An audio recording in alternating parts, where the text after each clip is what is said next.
हाँ भाई future doctors, आज के वीडियो में हम सॉल्यूशन चैप्टर के वो 45 मोस्ट इंपोर्टेंट क्वेश्चंस डिस्कस करेंगे जो कि प्योर एनसीईआरटी बेस्ड है और नीट एग्जाम के लेटेस्ट पैटर्न पे बेस्ड है। यहां तक कि मैं आपको ये बोल सकता हूं, नीट 2026 एग्जाम में जो सॉल्यूशन चैप्टर के क्वेश्चन आपसे पूछे जाएंगे वो या तो इन 45 क्वेश्चन से एज इट इज आपको मिल जाएंगे या बिल्कुल सिमिलर पैटर्न के होंगे, सेम लेवल के होंगे। क्योंकि सॉल्यूशन चैप्टर का जो टेस्ट मैंने आपके लिए बनाया है ये मॉडरेट टू टफ रखा है। टफ का मतलब ये नहीं है कि आपसे क्वेश्चन सोल्व नहीं होंगे। अगर आपने सॉल्यूशन चैप्टर अच्छे से एनसीईआरटी पढ़ा है, रैंक बूस्टर कोर्स या आपके कृष्णा बैच या ड्रीम बैच के लेक्चर आपने देखे हैं, अच्छे से नोट्स पढ़ा है, एनसीईआरटी कवर किया है, आराम से आप क्वेश्चन कर सकते हैं। लेकिन क्वेश्चन थोड़े से लेंथी है क्योंकि मैं पहले से ही आपको बोलते आ रहा हूं, नीट 2026 एग्जाम में प्रोबेबिलिटी ये बनती है कि केमिस्ट्री के पेपर को लेंथी किया जाए और उसी लेवल की प्रैक्टिस हम कर रहे हैं। कभी कभी मैं आपको बीच में ऐसे टफ क्वेश्चन भी देता हूं जिसके बारे में आप सोच नहीं पाते, ताकि आपकी वो भी प्रिपरेशन होती चले कि अगर नीट 2026 में फिजिक्स की तरह जैसे नीट 2025 में हुआ केमिस्ट्री टफ आ गई तो आप क्या करेंगे। उसके लिए आपको प्रिपेयर रहना है और आपको प्रिपेयर कैसे करना है वो मुझे सोचना है। इसलिए बस आप अच्छे से टेस्ट अटेम्प्ट करते चले। लेंथी बनाना है, ट्रिकी बनाना है, इजी रखना है या टफ क्वेश्चन देने हैं, किस लेवल की कैलकुलेशन करनी है वो मेरा काम है। लेकिन ये जो टेस्ट इस बार मैं आपके लिए बना रहा हूं एग्जैक्टली ऐसा ही फील आपको 3 मई 2026 के दिन नीट एग्जाम में आने वाला है कि जो नीट का केमिस्ट्री का पेपर है वो एनटीए ने नहीं बल्कि आपके सुनील सर ने बनाया है। आप उस दिन इस मेरी बात को याद करेंगे और मैक्सिमम क्वेश्चन आपके देखे हुए होंगे। दूसरे बच्चों के कंपैरिजन में आप केमिस्ट्री जल्दी सोल्व करेंगे, इस बात का विश्वास आप बनाए रखें। तो करें अब स्टार्ट। तो देखो भाई, आपको पता है ये 45 मोस्ट इंपोर्टेंट क्वेश्चन आपके केयर टेस्ट सीरीज के टेस्ट के सॉल्यूशंस है। अब अगर यहां पे बात करें हम इंपोर्टेंट क्वेश्चन की, तो इंपोर्टेंट तो वैसे आप पूरा ही पेपर मान लो क्योंकि इस पेपर में मैंने अच्छे लेंथी क्वेश्चन रखे हैं। कुछ क्वेश्चन होंगे 10-15 इजी। अब मैं बोलूं कि आपको यार ये इजी क्वेश्चन हटा दो और फिर आप 30 क्वेश्चन नोट कर लो तो पूरा ही पेपर दोबारा से कर लेना, क्योंकि सॉल्यूशन चैप्टर से हो सकता है इस बार 3 क्वेश्चन पूछे जाए। तो एक बार आप इस पेपर को री अटेम्प्ट जरूर कर लेना, जो भी क्वेश्चन आएगा आपके एग्जाम में यहीं से आएगा। ठीक, अब ऐसा कैसे बोल सकते हो सर, तो उसका आइडिया लगाने के लिए क्वेश्चन 1 में स्टार्ट कर रहा हूं। क्वेश्चन 1 का लेवल जो है वैसा ही नीट 2026 एग्जाम का लेवल होने वाला है। देखते हैं क्वेश्चन नंबर 1 में क्या है। फर्स्ट क्वेश्चन, ये इस टेस्ट का मोस्ट इंपोर्टेंट क्वेश्चन है और मुझे उम्मीद है एक इस पैटर्न का क्वेश्चन नीट 2026 में आ सकता है। और 2026 में नहीं आया ना तो आपके छोटे भाई बहन को बता देना 27 में पक्का आएगा। 26 में या 27 में ये क्वेश्चन मोस्ट प्रोबेबली या तो एज इट इज या सिमिलर पैटर्न का आएगा। मैं ऐसा क्यों बोल रहा हूं, एक बार देखो। जैसा मैंने बोला था, जब भी आप क्वेश्चन करेंगे तो आपको एक बात का ध्यान रखना है भाई, इजी क्वेश्चन को फर्स्ट अटेम्प्ट में और मीडियम को सेकंड अटेम्प्ट में और टफ लेंथी कैलकुलेटिव को थर्ड अटेम्प्ट में। तो सर ये कौन से कैटेगरी में जाएगा, ये आपका टफ वाली कैटेगरी में जाएगा, यानी थर्ड अटेम्प्ट का क्वेश्चन हो गया। ठीक, देखो क्यों, क्योंकि जैसे आपने पढ़ा ना, Henry's law constant for CO2 in water is 1.67 into 10 की power 8 pascal at 298 Kelvin. The quantity of CO2 in 500 ml of soda water when packed under 2.5 atm CO2 pressure at 298 Kelvin is। देखो आपसे को क्या दिया गया है, देखने में तो ऐसा लग रहा है हेनरीज लॉ लगाना है क्या, P pressure is equal to KH into X। बिल्कुल सही बात है, पर आपको KH दिया है और प्रेशर दिया है, लेकिन पूछा पता क्या है आपको, ये पूछा CO2 का मास कितना, मोल फ्रैक्शन नहीं पूछा। पहले आप मोल फ्रैक्शन फाइंड आउट करेंगे, फिर मोल्स फाइंड आउट करेंगे, फिर CO2 का मास। 3-4 स्टेप की कैलकुलेशन है। तो इसलिए मैंने बोला कि थर्ड अटेम्प्ट का क्वेश्चन है, क्योंकि 1 मिनट से ज्यादा खाएगा। चेक करो कैसे करेंगे, देखना। प्रेशर इक्वल टू क्या होना चाहिए, KH इंटू X। तो यहां पे प्रेशर की अगर हम बात करें कितना है, हेनरीज लॉ तो यही है, प्रेशर आपको दे रखा 2.5 atm। अब 2.5 atm दिया है और यहां पे पास्कल में दे रहा है, तो 1 atm कितना होता है, अप्रोक्स 10 की पावर 5 पास्कल बोलते हैं डायरेक्ट। ठीक, ये होता है, तो इंटू में 10 की पावर 5 बोल दो। और KH कितना है 1.67 इंटू 10 की पावर 8 इंटू में X। तो यहां से आपका जो मोल फ्रैक्शन आएगा वो क्या आएगा, देखो अगर 1.6 है जो, इसको अगर मैं ऐसे करूं 10 की पावर, ये 10 की पावर 3 हो गया, और x will be equal to 2.5 divide by 1.67 into 10 की पावर माइनस 10 की पावर 3 नीचे हो जाएगा, है ना, ये लिख सकते हो। और इसको कैंसिल अगर आप करते हैं तो आप ऐसा लिख सकते हो mole fraction is equal to इसको लगभग 1.7 मान लूं तो 25/17 हो गया। तो 25/17 अगर आप करोगे ना, ये किस पे जाएगा, 17 1 जा 17, बचेगा कितना, बचेगा 8, फिर लगभग आपका 1.5 मान लो अप्रोक्स, क्योंकि ये भी पूरा 1.7 नहीं है ना, तो थोड़ा सा 1.5 मान लो अप्रोक्स, 1.5 इंटू 10 की पावर -3 हो जाएगा। अब मोल फ्रैक्शन क्या है यहाँ पे, number of moles of CO2 divide by number of moles of CO2 plus number of moles of water is equal to 1.5 into 10 की पावर -3 है। अब 10 की पावर -3 आ रहा है, तो इसका मतलब यहाँ पे जो CO2 के मोल्स है वो काफी कम है और वाटर के ज्यादा है। तो आप एक काम कर दो, इसको अप्रोक्स ऐसे लिख दो, number of moles of CO2 divide by number of moles of water that is equal to 1.5 into 10 की पावर -3। फिर यहां से हम क्या लिख देंगे, यहां से हम लिखेंगे number of moles of water is equal to, soda water दिया 500 ml, तो 500 ml को मतलब 500 ग्राम मान लेंगे, इसको 500 ग्राम लिख सकते हैं ना, वाटर जहां पे होता है उसकी डेंसिटी 1 ग्राम पर ml होती है, ठीक। तो डिवाइड बाई 18, इसको डिवाइड करोगे कितना आ जाएगा ये, ठीक। यहां से इसके मोल्स आ जाएंगे, ये या तो सोल्व कर लो या कैलकुलेट कर लेना सीधा, ठीक। आपको मास बताना CO2 का, तो W divide by 44 divide by 500 divide by 18 is equal to 1.5 into 10 की पावर -3। तो पूरा एग्जैक्ट सोल्व कर देंगे डायरेक्ट। अब एक काम करो, सब उधर ले जाओ, 44 उधर जाके मल्टीप्लाई हो जाएगा, 44 इंटू 10 की पावर -3, और ये नीचे से 500 भी मल्टीप्लाई में जाएगा, डिवाइड बाई 18 रह गया। अब सोल्व करके देखो, यहां पे अगर आप इसको सोल्व करोगे, 1 0 तो ये गई, और 15 4 जा 60, 15 4 जा 60 और 6 66, ठीक, ये हो गया। फिर आप एक काम करो, फिर इसको काट लो, 1 0 2 0 और ये 2 0 गई, और ये 5 इस पे जाओ, 5 3 जा कितना हो जाएगा, 5 6 जा 30, 5 6 जा 30 और 3 33, ये 0 भी कट गई। अब 33 को 18 से डिवाइड कर दो, तो 18 1 जा 18, बच गए 15, तो 15 किस पे जाएगा, 8 7 जा 126, 8 8 जा 144, ठीक, बच गए कितना 6, फिर 8 3 जा 1.83 ग्राम। कौन सा ऑप्शन आ रहा है, सेकंड। तो आपको समझ आ गया, इस कैलकुलेशन को देखते हुए एग्जाम में तो यार कोई एवरेज बच्चा या अच्छा बच्चा भी 1 मिनट तो मिनिमम लेगा, और जो एवरेज बच्चा वो 2 मिनट से ज्यादा टाइम खाएगा, और जो क्वेश्चन 1 मिनट से ज्यादा या 2 मिनट 2.5 मिनट 3 मिनट की तरफ जाता है वो हमेशा थर्ड अटेम्प्ट का क्वेश्चन होता है। यही सॉल्यूशन चैप्टर का टेस्ट आपको सिखाने वाला है, इसलिए मैंने बोला सारे क्वेश्चन इंपॉर्टेंट है, क्योंकि आज के टेस्ट में हमें यही सीखने को मिलेगा। ऐसा नहीं कि क्वेश्चन बहुत टफ है, आउट ऑफ सिलेबस है, तुम कर ही नहीं पाओगे, लेकिन इस क्वेश्चन से आपको ना एग्जाम अटेम्प्ट करने को बहुत कुछ मिलेगा, एग्जाम अटेम्प्ट करने की टेक्निक सीखने में बहुत कुछ मिलेगा, इसलिए मैं आपको बोल रहा हूं पूरा ही अटेम्प्ट करो, है ना। आंसर आपका 2 आ ही गया है। आगे बढ़ जाते हैं, नेक्स्ट क्वेश्चन नंबर 2। ये सबने कर लिया हुआ, क्यों, क्योंकि ये एनसीईआरटी एग्जाम वाला क्वेश्चन है, आपके एनसीईआरटी में दिया गया है, आपके एनसीईआरटी ड्रिल में है, आपके क्लास नोट्स में है, और 2 बार नीट एग्जाम में आ चुका है। इससे आसान क्वेश्चन क्या होगा, KH वैल्यू दे रखी है, आपको पता है as KH value increases solubility decrease. बता दो आंसर। सबसे कम KH वैल्यू किसकी है, ऑर्डर में देखे तो 1.83 इंटू 10 की पावर -5, ये HCHO की है, तो HCHO का सबसे ज्यादा, तो 2 जगह दे रखा है इसने।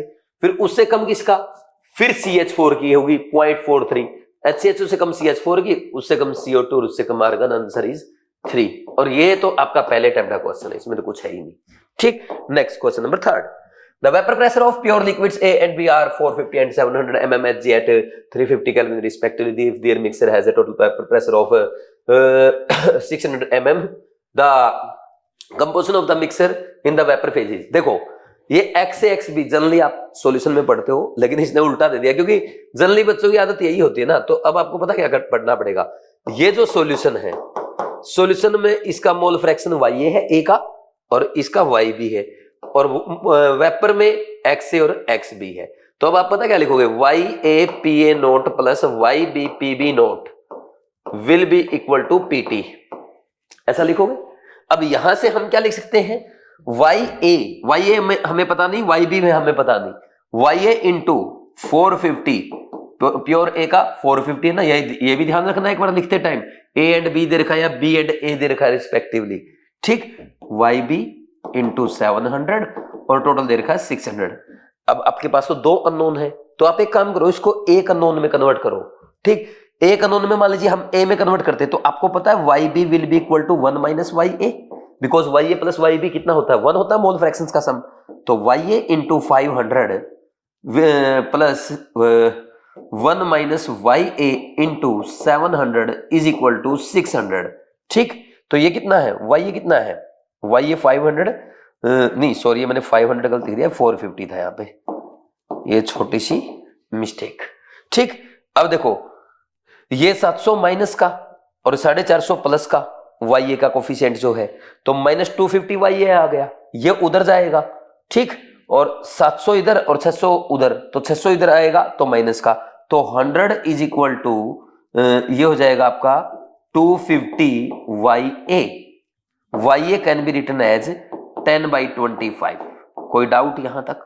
आई थिंक नहीं होना चाहिए। लेकिन ये वाई ए जो मोल फ्रैक्शन आया ना, ये सॉल्यूशन का आया है, ना कि वेपर का, क्योंकि उसने वेपर फेज का कंपोजिशन पूछी है, वेपर फेज की कंपोजिशन पूछ रहा है। तो अब हम क्या लिखते हैं, Y A into P A naught, ये क्या है, vapour pressure of A in solution will be equal to mole fraction of A in vapour phase into total vapour pressure, ये आपने पढ़ा है। अब वाई ए आपके पास 10/25 है और पी ए नोट आपके पास 450 है और एक्स से हमें पता नहीं है, और पीटी कितना टोटल वेपर प्रेशर 600 है। तो अब यहां से सोल्व करो फिर से, ये कैंसिल हुई दोनों जीरो, ठीक। और ये किस पे गया, ये जाएगा आपका 3 पे चला जाएगा, 15 3 45 और ये 3 दूनी 6, ये 5 3 15 और ये 5 5 25, ये 2 आके नीचे 3/10, यानी x से will be equal to 0.3। So x B equal to 1 minus x A that is 1 minus 0.3 that is 0.7। एक कैलकुलेशन तो ये हुई। अब ओनली ये वाली कैलकुलेशन होती तो जनरली हम इसको सेकंड अटेम्प्ट का मानते, फर्स्ट अटेम्प्ट का नहीं मानेंगे, कोई भी न्यूमेरिकल फर्स्ट अटेम्प्ट का नहीं होता है, ठीक। अगर यहां तक कैलकुलेशन होती सेकंड अटेम्प्ट का, अब यहां तक जा रही है, आप बहुत अच्छे हैं कैलकुलेशन में। जैसे मैं फास्ट कैलकुलेशन कर लेता हूं क्लास में, आपने देखा हुआ, धड़ाधड़ करता हूं, बिना पेन उठाए आंसर बता देता हूं, तो वैसे अगर आपकी कैलकुलेशन, तो आपके लिए सेकंड अटेम्प्ट का क्वेश्चन, नहीं तो आपके लिए एवरेज स्टूडेंट के लिए जिसको कैलकुलेशन में टाइम लगता है थर्ड अटेम्प्ट का क्वेश्चन।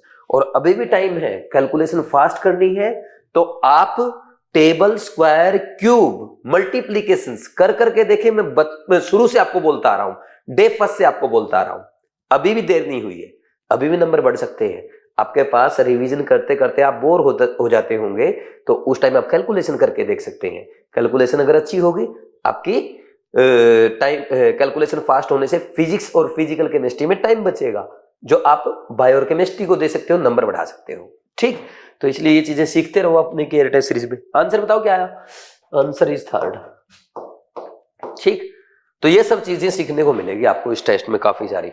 अब नेक्स्ट देखो फोर्थ क्वेश्चन। अब ये क्वेश्चन तो वैसे देखते ही हो जाएगा, लेकिन मेरी हर बार की आदत है, जब भी आइडियल नॉन आइडियल सॉल्यूशन की बात आती है, मैं हमेशा बच्चों को एक बार रिवीजन कराता हूं, क्योंकि मैक्सिमम स्टूडेंट्स को इसमें कंफ्यूजन रहता है, भूल जाते हैं। लेकिन मैं 5 मिनट में पूरा रिवाइज कराता हूं। सबसे पहले देखो, यहां पे अगर हम बात करें आइडियल सॉल्यूशन की, आइडियल सॉल्यूशन सिंपल वो होता है जो रोल्स लॉ को फॉलो करे। अब रोल्स लॉ को फॉलो करने वाला है कौन सा सॉल्यूशन होता है, रोल्स लॉ को फॉलो करे, follow roles law, roles law followed,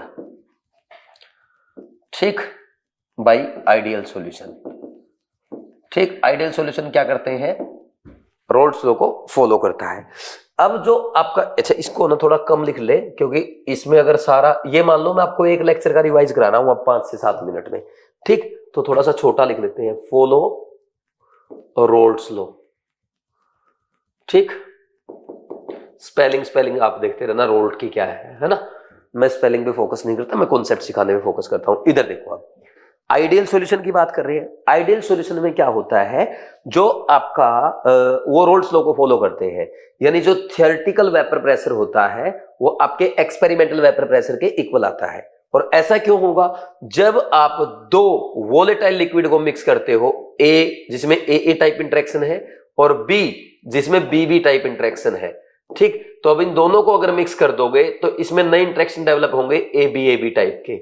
तो इनके जो इंटरेक्शन है ना, ए इंटरेक्शन, बी इंटरेक्शन और ए बी इंटरेक्शन, ये सारे सेम टाइप के होते हैं। तो इसलिए यहां पे नए इंटरेक्शन जो डेवलप होंगे उनमें कोई डिफरेंस नहीं होता। तो जैसे वेपर्स आपके प्योर लिक्विड ए में या प्योर लिक्विड बी में बन रहे थे, वैसे ही आपके सॉल्यूशन में बनते हैं। तो जिसके कारण वेपर प्रेशर जो आपका सॉल्यूशन का आएगा, that will be equal to PT equal to PA naught X A plus PB naught X B, यानी ये प्योर रोल्स लॉ को फॉलो करता है। Calculated vapour pressure will be equal to experimental vapour pressure, और calculated vapour pressure experimental vapour pressure equal होगा तो calculated boiling point और calculated और एक्सपेरिमेंटल बॉइलिंग पॉइंट भी इक्वल होगा। ये अगर आप लिखना चाहें लिख सकते हैं, छोटी छोटी बातें यहाँ पे। Calculated vapour pressure equal to experimental vapour pressure, calculated boiling point will be equal to experimental boiling point. और इसके अलावा हम क्या लिख सकते हैं, यहां पे हम साथ में ये भी लिख सकते हैं, यहां पे जो डेल्टा वी मिक्सिंग का आएगा, यानी एग्जैक्ट वॉल्यूम जो आएगी सॉल्यूशन की वो सेम रहेगी। यानी अगर ये 2 लीटर था, ये 3 लीटर था, ये मान लीजिए ऐसे, इसको अगर ऐसे लिखूं बिल्कुल एग्जैक्ट, ये 2.0 लीटर है, ये 3.0 लीटर है, तो एग्जैक्ट 5.0 लीटर आने वाला है, ठीक। तो यहां पे चेंज इन वॉल्यूम क्या होगा, सॉल्यूशन का 0, कोई चेंज नहीं होगा। एग्जैक्ट उतनी वॉल्यूम आएगी जो कि दोनों प्योर लिक्विड के वॉल्यूम का सम है, क्योंकि इंटरेक्शन सेम टाइप के हैं, ठीक। फिर उसके बाद जब आप ऐसे सॉल्यूशंस को, ऐसे लिक्विड को मिक्स कर रहे हैं जिसमें सेम टाइप के इंटरेक्शन है, तो उसमें ना तो हीट एब्जॉर्ब होती है ना रिलीज होती है, यानी डेल्टा वी एच मिक्सिंग का क्या आ जाएगा, डेल्टा एच मिक्सिंग का आपका 0 आ जाएगा। वहीं अगर हम बात करें साथ में डेल्टा जी जो है सॉल्यूशन का, वो लेस देन 0 आएगा, क्योंकि कोई भी प्रोसेस अगर हो रही है वो तभी पॉसिबल है जब उसका डेल्टा जी सिस्टम का, यानी डेल्टा जी सॉल्यूशन का लेस देन 0 आए। और सॉल्यूशन जब भी बनता है हमेशा डेल्टा एस ग्रेटर देन 0 आएगा। अब बात आती है ग्राफ, वही जो आप बनाते आ रहे हैं, ऐसे आपका ग्राफ बना, मान लीजिए ये इधर बी का बना रहे हो, ये ए का बना रहे हो, ए बी ज्यादा वोलेटाइल है तो नेट ग्राफ ये आता सॉल्यूशन का, है ना, स्ट्रेट लाइन। तो ये कब आएगा ऐसा। इसमें एग्जाम्पल की अगर बात करें, एग्जाम्पल ऐसे लो जो सेम टाइप के, जैसे बेंजीन टोलिन ले लिया, आप लिख सकते हो बेंजीन टोलिन हो गया, ठीक। इसके अलावा हेक्सेन हो गया और एनहेप्टेन हो गया, ठीक। इनका सॉल्यूशन भाई सिमिलर टाइप के तो फोर्स है, दोनों एल्केन तो है। इसके अलावा आप बोल दो alkyl chloride and alkyl bromide, ठीक। इसके अलावा आप बोल दो क्लोरोबेंजीन एंड ब्रोमोबेंजीन, है ना, ब्रोमोबेंजीन, ये देखो ब्रोमोबेंजीन। आप और क्या बोल सकते हो, यहाँ पे CCl4 एंड SiCl4, ठीक, जिनमें सिमिलर नेचर है, तो एक टाइप के वो आ रहे हैं, ठीक। तो ये हो गया आइडियल सॉल्यूशन का आपका रिवीजन। अब हम थोड़ा आगे बढ़ेंगे, बाकी का रिवीजन करेंगे। किसका करेंगे अब, नॉन आइडियल सॉल्यूशन। देखो नॉन आइडियल सॉल्यूशन जो होते हैं, दे डजंट फॉलो रोल्स लॉ, वो रोल्स लॉ को फॉलो नहीं करते, ठीक। तो मैं आपको कहां लिख के दिखाऊं अलग से, यहां लिख देता हूं थोड़ा ऊपर। नॉन आइडियल सॉल्यूशन क्या होगा, doesn't follow roles law, roles law को फॉलो नहीं करते, ठीक। Doesn't follow roles law. अब इनमें पता क्या होता है, जैसे वहां जो कुछ भी आ रहा ना, ये calculated vapour pressure, experimental vapour pressure, ऐसा इक्वल नहीं आएगा ये। तो यहां पे लिखो calculated vapour pressure not equal to experimental vapour pressure, है ना। और ऐसा है तो कैलकुलेटेड बॉइलिंग पॉइंट भी एक्सपेरिमेंटल बॉइलिंग पॉइंट के इक्वल नहीं होगा। डेल्टा वी मिक्सिंग का वहां पे 0 था तो यहाँ पे कम ज्यादा होगा। डेल्टा एच मिक्सिंग का वहां पे 0 था, यहाँ पे नॉन 0 होगा। और डेल्टा जी यहाँ भी हमेशा less than 0, delta S greater then 0, क्योंकि कोई प्रोसेस होगी तो डेल्टा जी लेस देन 0 आएगा, और डेल्टा एस ग्रेटर देन 0 क्योंकि सॉल्यूशन बन रहा है। अब ये फर्दर दो टाइप का होता है, एक तो नॉन आइडियल या real solution, non ideal solution with positive deviation, और एक होता है आपका non ideal solution with negative deviation, non ideal solution with negative deviation. ठीक, अब इनमें डिफरेंस समझ लो क्या होता है ना। सबसे इंपॉर्टेंट इनके एग्जांपल होते हैं याद करने, वो आपको याद नहीं होते मैं करवा दूंगा। ठीक, सबसे पहला जैसे ए में और बी के जो इंटरेक्शन है, ठीक, ये क्या हो जाए, ये ए बी के इंटरेक्शन से ज्यादा हो जाए, यानी सॉल्यूशन में आपने मिक्स कर दिया लेकिन वो सॉल्यूशन में नहीं रहना चाहता, वो सॉल्यूशन से बाहर जाना चाहता है ना, मतलब मिक्सिंग कर दिया, ए लिया बी लिया, इसको मिक्स कर दो, लेकिन ए और बी को मिक्स होना पसंद नहीं है सॉल्यूशन में, तो क्या करेंगे, बाहर जाएंगे, और बाहर जाएंगे तो उनका वेपर प्रेशर बढ़ेगा, उनका वेपर प्रेशर बढ़ेगा तो पॉजिटिव डेविएशन शो करेंगे। यानी यहां पे जो आपका कैलकुलेटेड वेपर प्रेशर है, calculated vapour pressure will be greater than experimental vapour pressure, so calculated boiling point will be less than experimental boiling point. और जब ऐसा होगा, सॉल्यूशन में नहीं रहना चाहते है ना, ए और बी मिक्स नहीं होना चाहते, आप धक्के से उनको मिक्स कर रहे हो, तो इसका मतलब एनर्जी देनी पड़ेगी, और एनर्जी देनी पड़ी, डेल्टा एच मिक्सिंग का क्या हो जाएगा, greater than zero, endothermic process हो गई। अब आप बताओ डेल्टा वी मिक्सिंग का क्या होगा, जब वो मिक्स नहीं होना चाहते और फिर भी आप कर रहे हो तो वो बाहर भागने की कोशिश करेंगे, तो वो एक्सपैंड करेगा सॉल्यूशन, यानी वॉल्यूम बढ़ेगा, तो डेल्टा वी मिक्सिंग का भी ग्रेटर देन जीरो होगा, और डेल्टा वी मिक्सिंग का ग्रेटर देन जीरो, और डेल्टा एच वी मिक्सिंग का ग्रेटर देन जीरो, सॉरी एक सेकंड में कैसे लिख रहा हूं यार, सॉरी, डेल्टा एच मिक्सिंग का भी ग्रेटर देन जीरो, लेकिन दोनों ही केस में delta G less than zero होगा, delta S greater than zero होगा, क्योंकि प्रोसेस हुई है डेल्टा जी नेगेटिव और सॉल्यूशन बना है greater than entropy greater than zero. अब यहां पे क्या होगा, जो ग्राफ आपका ऐसे बनना चाहिए था, ये डॉट मतलब स्ट्रेट लाइन आना चाहिए था, ये ऐसे ना आकर के इसका रिजल्ट ऐसे आएगा, ये ग्राफ भी ऊपर, ये भी ऊपर, और नेट रिजल्टेंट भी ये आएगा, यानी वेपर प्रेशर जितना होना चाहिए था उससे ज्यादा दिखेगा आपको। ठीक, यानी पीटी ग्रेटर देन, यहां पे पता क्या हो जाएगा, PT greater than P A naught X A plus P B naught X B, ये हो जाएगा इस केस में। समझे या नहीं समझे?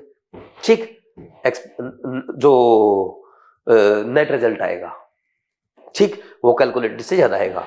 ठीक, अब इसके एग्जांपल बाद में करते हैं, थोड़ा सा रुक के एक बार इधर आते हैं।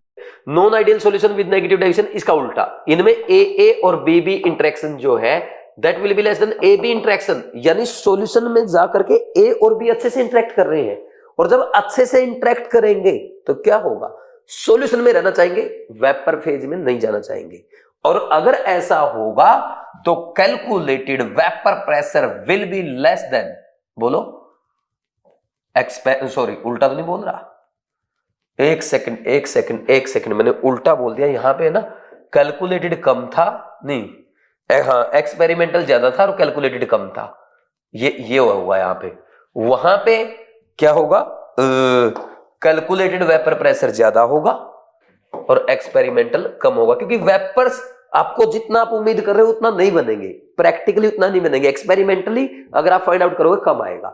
फिर ये आएगा आपका क्या बोलेंगे इसको, calculated boiling point will be less than experimental boiling point.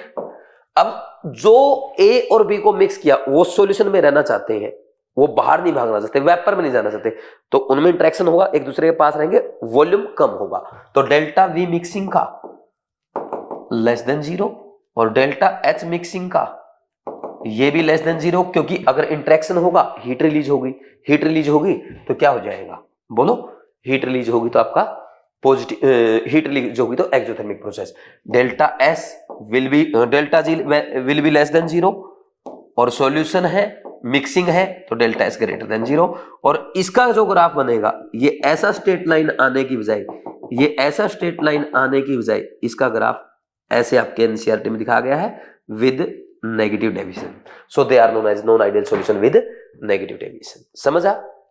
अब ऐसे सॉल्यूशन, अब ध्यान से सुनना, आइडियल सॉल्यूशन उसे कहते हैं, आइडियल सॉल्यूशन के एग्जांपल होंगे जिसमें सेम टाइप के इंटरेक्शन है, benzene toluene, N heptane N hexane, या आपका alkyl chloride alkyl bromide, chlorobenzene bromobenzene, CCl4 SiCl4। ठीक, यहां पे ऐसे होंगे नॉन आइडियल सॉल्यूशन जिनमें आपस में कोई इंटरेक्शन नहीं है। ठीक, आपस में मतलब सॉरी आपस में इंटरेक्शन है लेकिन अलग है, ए के इंटरेक्शन अलग है, बी के अलग है, और ए और बी के अलग आ रहे हैं ऐसे। ठीक, देखो मैं एग्जांपल देता हूं, जैसे इसमें क्या है, इसमें ए और बी में अच्छी इंटरेक्शन होनी चाहिए। इसका सबसे बढ़िया एग्जांपल आता है आपके एनसीईआरटी के अकॉर्डिंग, क्लोरोफॉर्म एंड एसीटोन।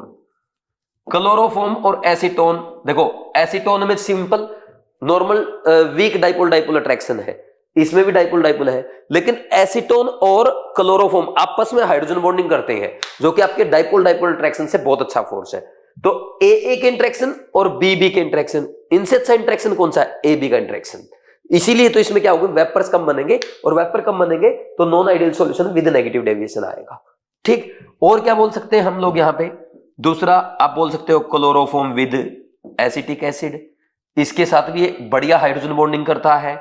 या क्लोरोफॉर्म आप बोल सकते हो विद किसके साथ, HNO3, और आप बोल सकते हो वाटर विद HNO3, इसमें भी अच्छी हाइड्रोजन बॉन्डिंग होती है। आप बोलेंगे सर वाटर में भी अच्छी है, HNO3 में भी अच्छी है, लेकिन वाटर और HNO3 में और ज्यादा अच्छी है। ठीक, चौथा पांचवा वाटर और HCl है ना।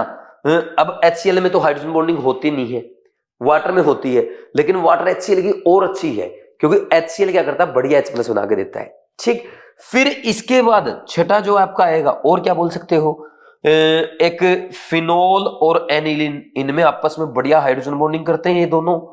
ठीक, कर सकते हैं। एसीटोन और एनिलीन, या एसीटोन और आपका पायरोल जो आता है, ये एग्जांपल आ जाएंगे।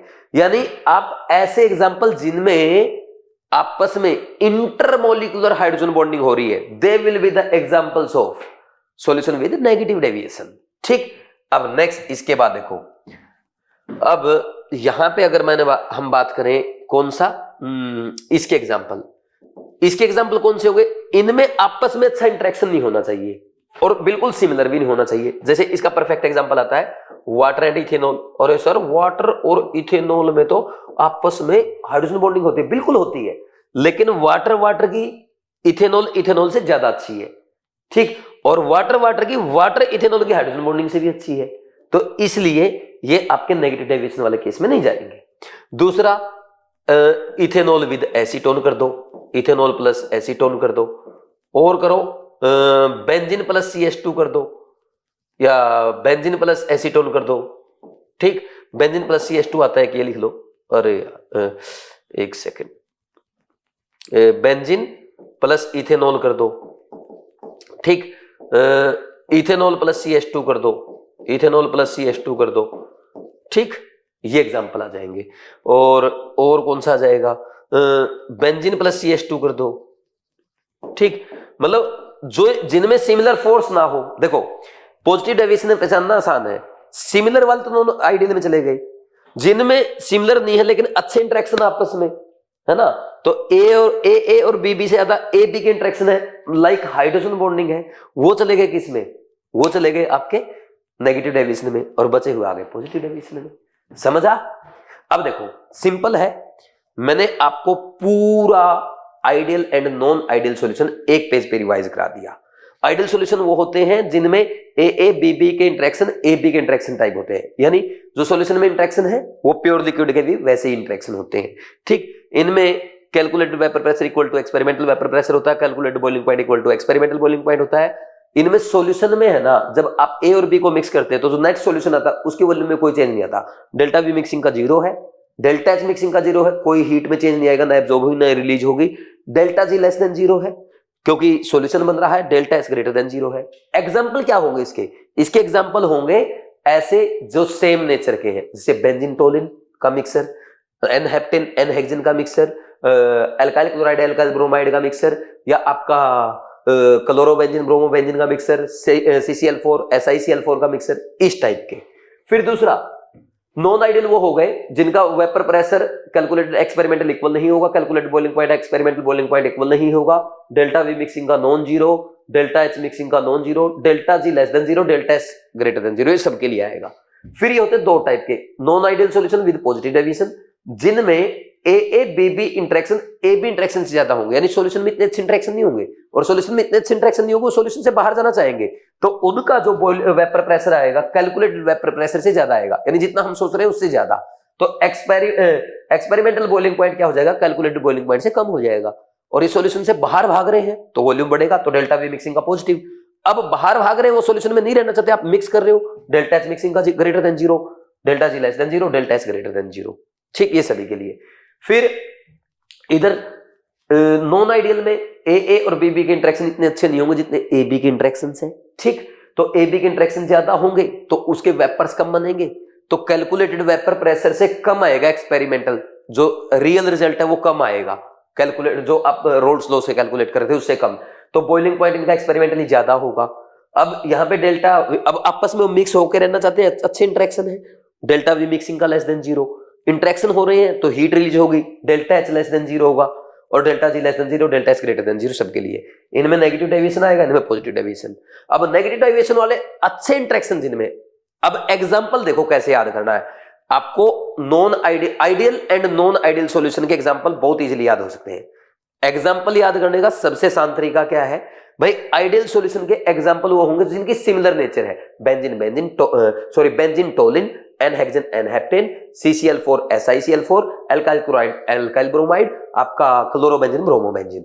वहीं अगर हम बात करें नॉन आइडियल में, with non ideal solution with negative deviation, जिनमें आपस में इंटरेक्शन होता है, जिनका vapour pressure experimental vapour pressure calculated से कम है, जिनमें अच्छे इंटरेक्शन है, जिनमें हाइड्रोजन बॉन्डिंग आए, जैसे chloroform plus acetone, chloroform plus acetic acid, chloroform plus HNO3, water plus HNO3, water plus HCl, aniline plus toluene, aniline plus phenol, इस टाइप के एग्जांपल। और जिनमें सिमिलर नेचर नहीं है और ना ही आपस में अच्छे इंटरेक्शन है, बल्कि ए के अच्छे इंटरेक्शन, बी के अच्छे इंटरेक्शन, ए बी के इतने अच्छे इंटरेक्शन नहीं है, they are solution with positive deviation.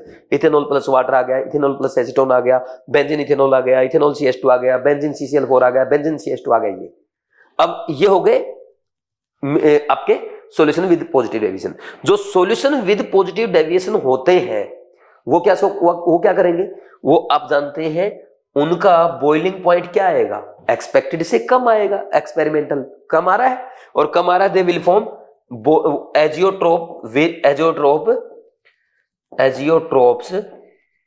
Minimum boiling azeotrope बोलेंगे इनको, क्या बनाएंगे, minimum boiling azeotrope, minimum boiling azeotropes. इनका बेस्ट एग्जांपल आता है वाटर प्लस इथेनॉल, एनसीईआरटी में जो करवा रखा है। और फिर आएगा ये, इनका बॉइलिंग पॉइंट ज्यादा रहेगा क्योंकि वेपर्स कम बनेंगे, तो ये होंगे मैक्सिमम बॉइलिंग एजियोट्रोप। और इसका एग्जांपल दे रखा है एनसीईआरटी ने, वाटर प्लस HNO3। ठीक, कर लेंगे। एजियोट्रोप क्या होते हैं, ऐसे मिक्सर जो एक उनको फिक्स प्रोपोर्शन में मिक्सर के बनाया जाता है और वो कांस्टेंट टेम्परेचर पे बॉयल होते हैं, यानी उनको फ्रैक्शनल डिस्टिलेशन से अलग नहीं किया जा सकता है। ठीक, तो पूरा एक लेक्चर मैंने आपको सॉल्यूशन चैप्टर का रिवाइज करा दिया आपके केयर टेस्ट सीरीज के क्वेश्चन नंबर 4 के थ्रू। समझ आ गया, मजा आया? ठीक, अब ये क्वेश्चन करो, विच पेयर फॉर्म द, अच्छा क्वेश्चन तो बहुत आसान है। अब तो क्वेश्चन अगर किसी ने ऐसा पढ़ रखा है, फर्स्ट अटेम्प्ट का है, विच of the following pair will not form an ideal solution. ये तो आइडियल बना रहा है भाई, CCl4 SiCl4, ethyl chloride ethyl bromide iodide भी बनाएगा, और ये आपका एनहेक्सेन एनहेप्टेन भी बना रहा है। वाटर और अल्कोहल, वाटर और अल्कोहल ये पॉजिटिव डेविएशन वाला आ गया, तो आंसर 2, आंसर इज 2। अब देखो मैंने फोर्थ क्वेश्चन पे इतना जोर लगा दिया, अब आगे जितने भी क्वेश्चन आएंगे आइडियल सॉल्यूशन के, non ideal solution, positive deviation, negative deviation या एजियोट्रोपिक मिक्सर के, 1 सेकंड में आंसर करूंगा, क्योंकि सारे एग्जांपल जितने क्लास में पढ़ाए हैं सारे यहां पे रिवाइज करा दिए, और वहां बोलूंगा क्वेश्चन नंबर 4 से रिवाइज करो। तो किसी को कुछ नोट करना है, स्क्रीनशॉट लेना है, लिखना है, तो यहां से लिख सकते हो, ये रिवीजन हो गया आपका पूरा एक लेक्चर का। ठीक है भाई, कर लिया नोट? तो देखो आपने ने 14-15 मिनट में पूरा अच्छे से रिवाइज कर दिया, मतलब इससे आसान रिवीजन आपका हो ही नहीं सकता है ना। पूरा एक लेक्चर का काम आपने 10 से 15 मिनट में अच्छे से रिवीजन कर दिया, ठीक। और यही मैं आपको केरेटेसिस में कराऊंगा, मेजर टेस्ट में और अच्छे से कराऊंगा, चिंता ही मत करो, बस आप पढ़ते चलो। नेक्स्ट देखो question number 5, the mass of A non volatile solid of molar mass 60 gram per mole that should be dissolved in 126 gram of water to reduce its vapor pressure to 99%। अब जैसे ये क्वेश्चन है, ये वैसे है तो पहले अटेम्प्ट का ही क्वेश्चन, लेकिन कैलकुलेशन जहां पे आती है मुझे लगता कि आपको सेकंड अटेम्प्ट की तरफ जाना चाहिए, तो मीडियम यानी सेकंड अटेम्प्ट का रखना चाहिए, ठीक। तो mass of non volatile solute है कितना, देखो आप ये पढ़ते हो ना, delta P upon P naught is equal to N upon capital N, या सीधा वैसे तो मोल फ्रैक्शन करते हैं, ठीक, मोल फ्रैक्शन भी कर देते हैं ये, है ना, ऐसे करते हो आप, P naught minus P S upon P naught is equal to mole fraction of solute, X भी लिखते हो आप यहाँ पे। अब एक्स भी क्या हो जाएगा, number of moles of solute divide by number of moles of solvent plus number of moles of कितना, number of moles of solute. तो इसको अप्रोक्स है ना, जब हम कैलकुलेशन करते हैं कई बार ऐसे भी लिख देते हैं, इससे कोई भी फर्क नहीं पड़ेगा, बी सोल्यूट है ए सोलवेंट है, कोई भी टेंशन नहीं लेनी है। अब मान लीजिए पी नोट क्या था, 100 था, तो बोल रहा है 99 तक रिड्यूस करना, तो इसका मतलब पी एस कितना हो गया, 99 आ गया। तो 100 माइनस 99 डिवाइड बाई 100 जब आप करोगे will be equal to number of moles of solute कितना है, कितना आएगा, कहां है number of moles of solute, दे ही नहीं रखा उसने, मास पूछ रखा है, W/60 लिखोगे इसको, तो फिर मोल्स ऑफ सोलवेंट वाटर दे रखा कितना 126 ग्राम, तो डिवाइड बाई कितना हो गया 18, तो ये 7 मोल आ गया। अब इसको काटो 1/100, ये हो गया 1/100 is equal to W/60 into 7, ठीक। तो अब ये एक जीरो कट गया, तो W equal to 42/10 that is equal to 4.2 gram आ गया। कौन सा ऑप्शन आ रहा है, 4.2 ग्राम यानी 4 ग्राम, ये आता एग्जैक्ट। अगर आप इसको NB को यहां पे इग्नोर ना करते, अगर एग्जैक्ट यही फॉर्मूला लिखते, फिर आपका आंसर बिल्कुल एग्जैक्ट 4 आ जाता। तो इसलिए ना कैलकुलेशन अप्रोक्सीमेशन चल जाता है। अच्छा, आंसर कभी ऐसा दिया हो ना 4.1, 4.2, 3.8, 3.7, तो उस केस में मत करना, क्योंकि उस केस में वही फिर पास हो गया ना आंसर। अब तो 4, 8, 3, वैसे 3 भी इसने क्लोज ही दे रखा है, लेकिन हमारा काम चल गया क्योंकि 4 के काफी क्लोज आ रहे हैं, ठीक। उस केस में ध्यान रखना, अगर आपको डाउट आ जाए ना ऑप्शन आने के बाद भी, नहीं यार कोई मैच कर रहा है, फिर भले ही क्वेश्चन दोबारा करना पड़े, लास्ट में कर लेना दोबारा से, लेकिन इस बात का ध्यान रखना जल्दबाजी करके माइनस मत लेना, क्योंकि -1 बहुत भारी चीज होती है भाई। एक नंबर पे 1,000 बच्चा खड़ा रहता है, जैसे 20 से 30,000 के बीच में रैंक देखोगे ना, एक नंबर पे 1,000 बच्चा है, और जब किसी बच्चे की 27,000 की बजाय 28,000 आती है जनरल कैटेगरी में, ऑल इंडिया कोटा में 27,000 वाले को एडमिशन मिल जाए, 28 वाले को ना मिले, तो वो एक नंबर का लॉस बहुत नुकसान कर सकता है। यहाँ पे -1 इंपॉर्टेंट हो जाता है, ठीक। तो इसलिए बेटर है कि आप उसमें 0 ले लो। 0 लेने का मतलब ये है कि अगर 4 लेने हैं लास्ट में लो, ठीक। लास्ट में दिमाग भी तेज चलता है, तुक्का भी जाता है, तो कई बार सही चला जाता है। ये सीखने की चीजें हैं, ये सारी सिखाऊंगा मेजर टेस्ट में। Next, which of the following is correct for a solution showing positive deviation from roles law. अच्छा, रोल्स लॉ से पॉजिटिव डेविएशन, तो डेल्टा वी मिक्सिंग का क्या बोला था आपने, ग्रेटर देन 0, और डेल्टा एच मिक्सिंग का भी greater than 0। Answer is 1, easy question, answer 1। Next question number 7, in which case roles law not applicable. भाई रोल्स लॉ उस केस में एप्लीकेबल नहीं होता जिसमें सॉल्यूशन में जाके सोल्यूट और सोलवेंट में कोई इंटरेक्शन होने लग जाए, या आयंस में कोई इंटरेक्शन हो जाए वहां पे। अब जैसे आप ये देखो ध्यान से, यूरिया, ग्लूकोज और सुक्रोज, इनको जब आप पानी में डालते हो ना, ये पानी में भाई एक एक मॉलिक्यूल ही रहेगा, इसमें कोई चेंज नहीं आएगा। लेकिन जैसे ही आप NaCl को डालोगे ना, तो है तो ये एक यूनिट, वैसे तो एक NaCl है ना, लेकिन पानी में जाके क्या होता है, ये Na+ और Cl- अलग अलग आयन देगा। तो आयंस अगर चेंज होंगे तो रोल्स लॉ की वैल्यू चेंज होगी, ठीक, समझे ना। तो सॉल्यूशन में जैसे आयंस में टूट जाता है, उसके कारण यहाँ पे ये रोल्स लॉ को सही से फॉलो नहीं कर पाएगा, एग्जैक्ट वैसे रिजल्ट नहीं आएंगे जैसे कि रोल्स लॉ से थियोरेटिकल रिजल्ट आते हैं। तो रोल्स लॉ से कैलकुलेटेड जो रिजल्ट आए हैं और एक्सपेरिमेंटली रिजल्ट जो आएंगे उनमें चेंज आ जाएगा इन केस ऑफ NaCl। लेकिन अगर आप इनका आइडियल सॉल्यूशन बना रहे हैं तो इनके रिजल्ट में कोई चेंज नहीं आएगा, यानी ये रोल्स लॉ को फॉलो करेंगे। Answer is 1, answer is 1 and it is theoretical question, easy question. Next question number 8, negative deviation from Rolle's law is observed in which of the following binary liquid mixtures। अब आप बताओ यार, ये ethanol and acetone दे रखा है। अब ऐसे question exam में आ जाते हैं, इथेनॉल एंड एसीटोन क्या था आप बताओ, पीछे आपने पढ़ा था इथेनॉल एंड एसीटोन, ये तो दोनों पॉजिटिव डेविएशन वाला था। बेंजीन एंड टोलिन ये आइडियल सॉल्यूशन था।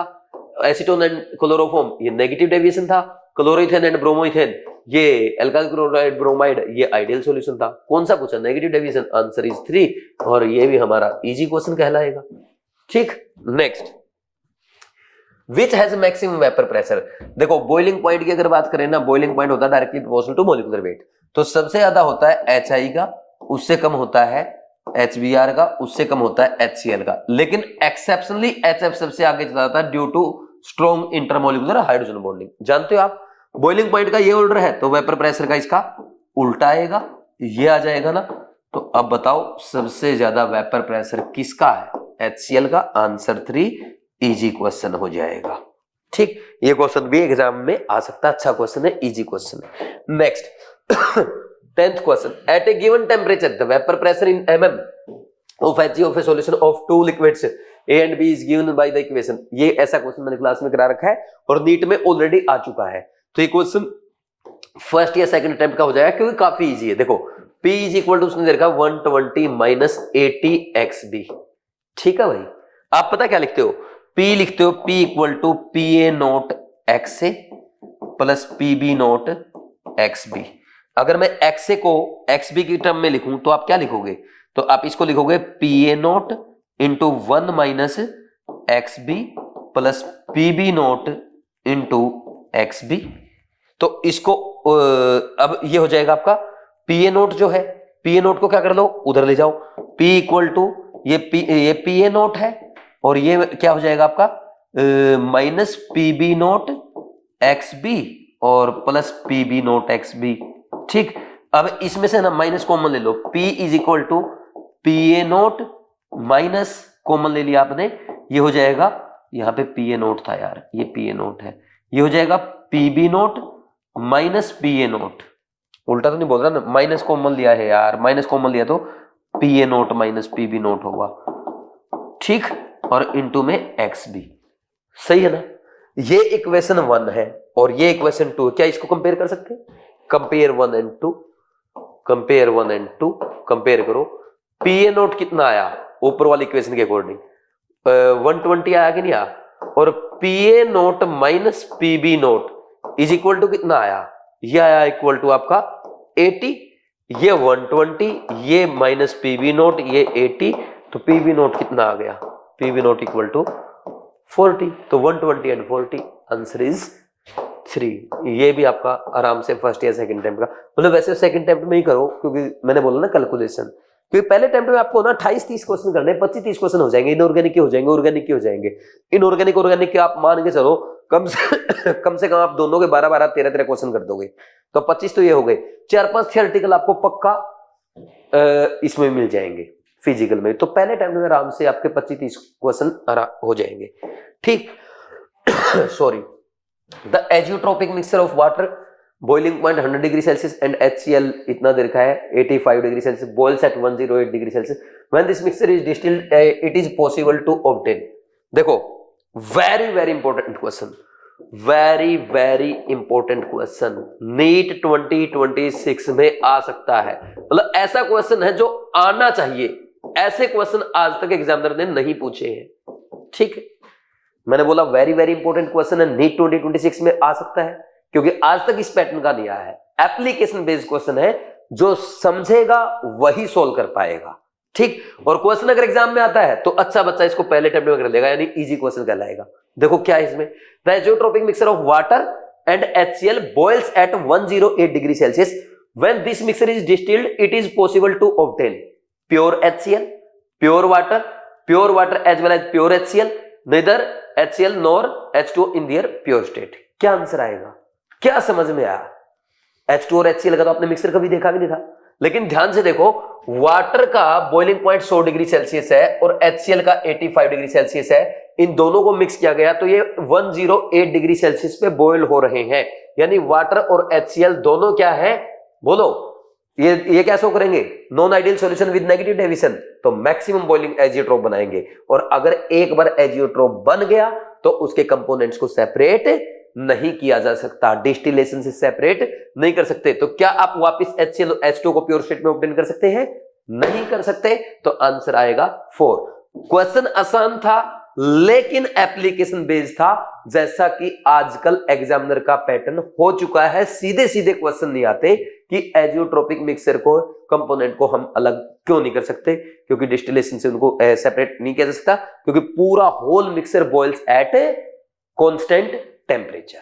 समझे कि समझे? चाहे फिर मिनिमम बॉइलिंग एजियोट्रोप है, मैक्सिमम बॉइलिंग एजियोट्रोप है, कर लोगे। तो ऐसे मैं आपको ना केयर टेस्ट सीरीज में सिखाऊंगा कि किस पैटर्न के क्वेश्चन नीट 2026 में आएंगे, कैसे उनको अप्रोच करना है, कौन सा first attempt, second attempt, third attempt का होगा। तो सारी चीजें मैं सिखा दूंगा, बस केयर टेस्ट सीरीज को अच्छे से फॉलो करते चलो, और मेजर टेस्ट और उनके वीडियो सॉल्यूशन भूल करके भी आप स्किप मत करना, ठीक। नेक्स्ट है question number 12।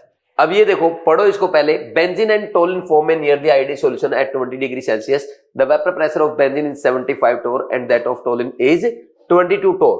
The partial vapor pressure of benzene at 20 degree Celsius in a solution containing 78 gram of benzene and 46 gram of toluene in torr is. देखो वैसे तो इजी सा क्वेश्चन है, मतलब इसमें तो आपको टोटल वेपर प्रेशर भी नहीं कैलकुलेट करना, ओनली बेंजीन का करना है। यानी अगर मैं बेंजीन को A लिख दूं, इसको B लिख दूं, तो आपको पता क्या कैलकुलेट करना है? PA कैलकुलेट करना है, which is equal to PA naught XA, बस ये कैलकुलेट करना है।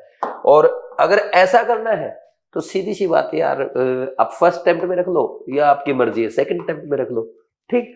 तो अब देखो, सबसे पहले ये A के यानी बेंजीन के मोल्स हैं, कितना? एक मोल हो जाएगा 78 ग्राम होता है बेंजीन का मास, टोलिन का 92 होता है, तो टोलिन के मोल्स हो जाएंगे 0.5। तो अब यहां से आपका क्या आ जाएगा?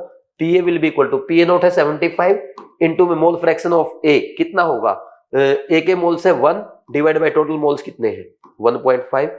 तो इसको लिख सकते हो आप 75 गुना 10/15, तो 15 × 5 = 75, तो PA will be equal to 50 torr। Answer is 1। Answer is 1। कर सकते हैं, नहीं कर सकते? Next question number 13। Vapour pressure increases with increase in, अच्छा, वेपर प्रेशर किसके साथ बढ़ेगा? Concentration of solution containing a non volatile solute. अगर नॉन वोलेटाइल सॉल्यूट की कंसंट्रेशन बढ़ा दोगे तो क्या होगा? उसके सरफेस पे ज्यादा सॉल्यूट पार्टिकल्स आ जाएंगे, और ज्यादा सॉल्यूट पार्टिकल अगर होंगे सरफेस पे, तो जो सॉल्वेंट के पार्टिकल्स है जिनको एवेपोरेट होना है, उनके लिए सरफेस एरिया कम हो जाएगा, और सरफेस एरिया कम हो गया तो क्या होगा भाई? वहां पे वेपर प्रेशर कम रहेगा, है ना, यानी वेपर्स कम बनेंगे, वेपर प्रेशर कम होगा। तो पहला तो सही नहीं है। Temperature up to boiling point, देखो अगर मान लीजिए आपने एक लिक्विड लिया, आप उसका टेम्परेचर बढ़ा रहे हो, तो उसमें ज्यादा पार्टिकल एवेपोरेट होंगे, यानी ज्यादा वेपर्स बनेंगे, एवेपोरेशन ज्यादा होगा। एवेपोरेशन ज्यादा होगा, ज्यादा वेपर बनेंगे, तो वेपर प्रेशर बढ़ेगा। लेकिन कब तक? बॉइलिंग पॉइंट तक। जैसे वाटर को बॉईल करना स्टार्ट करो, मान लीजिए वाटर हमने रूम टेम्परेचर पे लिया 298 केल्विन पे, अब धीरे धीरे टेम्परेचर बढ़ाया आपने 300, 310, 320, 330, तो वेपर ज्यादा बनेंगे। कब तक बनेंगे वेपर ज्यादा? मैक्सिमम टेम्परेचर कितना? 373 तक, क्योंकि उस टेम्परेचर पे जाके क्या होगा भाई, इस कंटेनर में मैक्सिमम वेपर्स बन चुके होंगे, जिनका vapour pressure will be equal to external pressure यानी atmospheric pressure.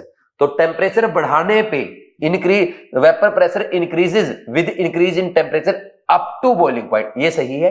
Temperature up to triple point, ये कोई कॉन्सेप्ट नहीं, ट्रिपल पॉइंट हमारे वैसे भी सिलेबस में नहीं है, इस पे बात भी मत करो बेशक आप। Next, altitude of the concern place of boiling.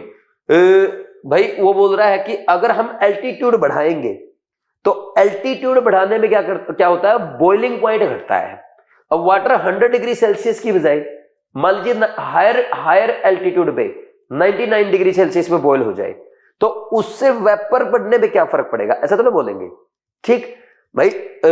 ये मान लो अगर आपने 298 केल्विन टेम्परेचर रखा, या तो आप यहां पे रखो जैसे राजस्थान में रखो, और एक 298 केल्विन पे आप पहाड़ों में रखो, तो उससे वेपर प्रेशर नहीं बढ़ेगा, क्योंकि आपने सिर्फ एल्टीट्यूड बढ़ाया है। एल्टीट्यूड बढ़ाने से नहीं होगा, या तो आप इसमें एवेपोरेशन के लिए सरफेस एरिया बढ़ाओ या टेम्परेचर बढ़ाओ, तब होता है। तो ये भी इसका रीजन नहीं होगा। तो आंसर क्या आएगा? 2 आएगा। ये इजी टू मीडियम क्वेश्चन था, है ना, मतलब पहले या दूसरे अटेम्प्ट का, लेकिन जिसको नॉलेज है वो पहले अटेम्प्ट में कर ही लेगा। Answer is 2। नेक्स्ट, इसके बाद नेक्स्ट क्या आएगा? Question number 14। The system that forms a maximum boiling azeotrope is, maximum boiling azeotrope CH2 और एसीटोन, ये तो पॉजिटिव डेविएशन वाला बनाएंगे, ठीक। और पॉजिटिव डेविएशन यानी मिनिमम बॉइलिंग एजियोट्रोप, और फिर बेंजीन टोलिन ये आइडियल सॉल्यूशन बनाएंगे, और ये आपका एसीटोन क्लोरोफॉर्म ये आपका बनाएगा नेगेटिव डेविएशन यानी मैक्सिमम बॉइलिंग एजियोट्रोप, और एनहेक्सेन एसीटोन ये भी आपका बनाएगा पॉजिटिव डेविएशन यानी मिनिमम बॉइलिंग एजियोट्रोप। तो आंसर कौन सा आया? Third, answer third. और ये था आपका पहले अटेम्प्ट का क्वेश्चन, अगर आपने कॉन्सेप्ट अच्छे से सीख रखा है। Next question number 15, 4 gram of non-volatile solid dissolved in 36 gram of water produces a relative lowering of vapor pressure of 0.1 the molecular mass of the solid। Easy question है, first या second attempt का। Calculation हल्की सी भी ठीक है तो पहले attempt में, बिल्कुल ही खराब है तो सेकंड अटेम्प्ट में। तो delta P upon P naught will be equal to N upon N ऐसे करते हैं। तो ये 0.1 दे दिया उसने, और स्मॉल n कितना है? स्मॉल n आपका number of moles of solute 4 divide by molar mass और divide by 36 divide by moles of solvent यानी डिवाइड बाई 18, तो ये 2 और ये 2 पे गया। Molar mass will be equal to 2 upon 0.1 that is equal to 20। Very easy calculation, 30 second का question, answer 2 और first attempt. Next question number 16, A plant cell shrinks when it is kept in. भाई देखो, अगर isotonic solution है, ये है हमारा isotonic solution, तो इसमें जो आपकी सेल है वो रिमेन्स एज इट इज। इसको थोड़ी सी और छोटी बना लेता हूं, ये सेम रहेगी। अब हाइपरटोनिक सॉल्यूशन, इसकी मान लीजिए कंसंट्रेशन हमने 0.9% weight by an volume of NaCl ली है। अब हाइपरटोनिक होता है, एक हाइपोटोनिक होता है। हाइपरटोनिक सॉल्यूशन ऐसा सॉल्यूशन जिसकी कंसंट्रेशन क्या होगी? Concentration will be more than 0.9% weight by volume, जो कि आपके किस में होती है? सेल में। तो सेल से अगर कंसंट्रेशन लिक्विड की बाहर ज्यादा है ना, तो सेल से लिक्विड बाहर आएगा और सेल क्या हो जाएगी? सेल श्रिंक हो जाएगी, सिकुड़ जाएगी, ऐसे। ये हाइपरटोनिक, हाइपर से याद कर लो, हाइपरटोनिक, टेंशन आ जाएगी, सेल की सिकुड़ जाएगी। और अगर हाइपोटोनिक है, हाइपोटोनिक सॉल्यूशन है जिसकी concentration less than 0.9% weight by volume of NaCl है, तो इसमें क्या होगा? ये सेल है, इसके अंदर पानी जाएगा सॉल्यूशन से, तो सेल क्या हो जाएगी? फूल जाएगी। Cell becomes cell would swell up, यानी हाइपो हो जाएगी, वो मोटी हो जाएगी, हिप्पो हो जाएगी, ऐसे बोल दो, ठीक। तो वो बोल रहा है कि cell would shrink in hypertonic solution. Answer 2 biology का क्वेश्चन है, आपके एग्जाम में आ सकता है, बायो से हट चुका है, केमिस्ट्री के NCERT में तो आ सकता है एग्जाम में। इजी क्वेश्चन है, क्लास में बहुत अच्छे से करवा रखा है। Next question number 17, the vapour pressure of water is 12.3 kPa at 300 Kelvin। The vapour pressure of the 1 molar solution of a solution in it is. देखो, good question for NEET exam, good question for NEET 2026, यानी revision के लिए important है, आपके exam में आने लायक question है। कैसे सोल्व करेंगे? Over the vapour pressure of water is 12.3 kPa at 300 Kelvin। The vapour pressure of 1 molar solution of the solution in it is. देखो, सिंपल सी बात है, आपको पता ना, delta P upon P note क्या होता है? Small n upon capital N होता है, लेकिन यहां तो 1 मोलर दे रखा है। मोलरिटी 1 मोलर है, तो इसका मतलब पता क्या है? 1 mole of solute in 1 kg solvent. Solvent क्या है? यहां पे वाटर लिया उसने, ठीक। अब number of mole, small n, number of moles of solute 1 आ गया।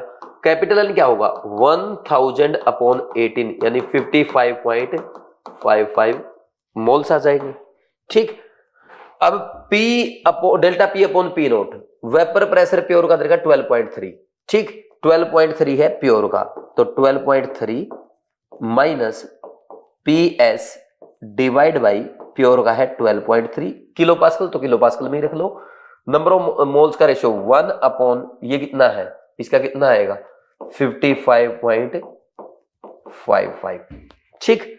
55 को इधर ले आओ, 12.3 multiply by 55.55 minus PS into 55.55 will be equal to कितना?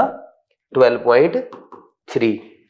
अब 12.3 उधर जाएगा और 12 ऐसे हो जाएगा 12.3 माइनस 1 कर दो, या ऐसे कर दो 12.3 कॉमन लेना, 55 minus 1 will be equal to PS into 55.55। ठीक, तो PS will be equal to कितना, बताओ कितना है, ये आ जाएगा आपका 12.3 मल्टीप्लाई बाई 54.55। ठीक, अच्छा 55.55 तो मैंने लिखा ही नहीं यहाँ पे, समझ गए ना आप। ठीक, डिवाइड बाई 55.55 यानी 545 अपॉन अप्रोक्स आप लिख सकते हो 12.3 गुणा में 545 बटे 555। तो अगर ये 555 होता तो लगभग 1 हो जाता, तो आंसर 12.3 हो जाता, लेकिन ये 555 से थोड़ा सा छोटा है न्यूमरेटर, तो आपका आंसर थोड़ा सा 1 से कम आएगा। 1 से थोड़ा सा कम, उसको 12.3 से मल्टीप्लाई करोगे, विल बी लेस देन 12.3। 12.3 से कम कौन सा, थोड़ा सा कम, ज्यादा कम नहीं, ये आ जाएगा 12.08। बहुत ज्यादा कम मत कर देना, क्योंकि ये 0.99 समथिंग आएगा। ठीक, ये किलो पास्कल कर लेंगे भैया, ऐसे सेकंड आंसर आ गया। ठीक, इजी क्वेश्चन है, मतलब अच्छा मैंने लेवल तो लिखा नहीं है, सेकंड या थर्ड अटेम्प्ट का क्वेश्चन, मतलब थोड़ी सी तो कैलकुलेशन है ही, ये वाली कैलकुलेशन हो गई, हल्की सी ये वाली कैलकुलेशन भी है।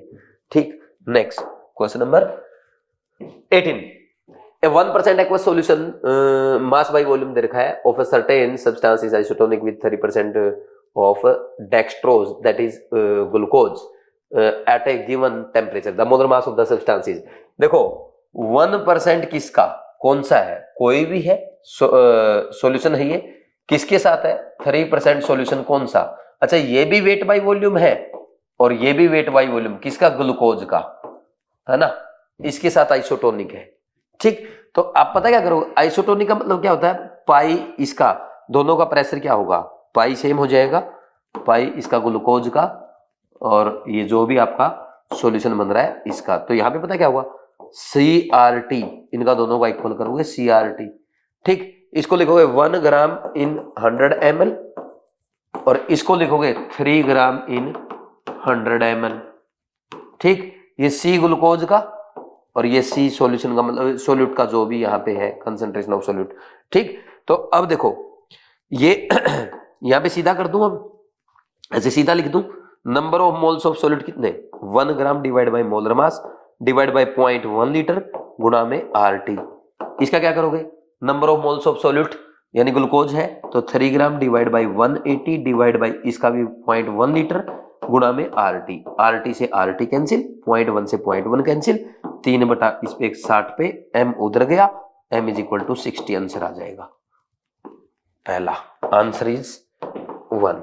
ये आपका सेकेंड अटेम्प्ट का क्वेश्चन बोल सकते हो, क्योंकि हल्की सी कैलकुलेशन तो है, आसान है लेकिन, है ना। Next question number 19।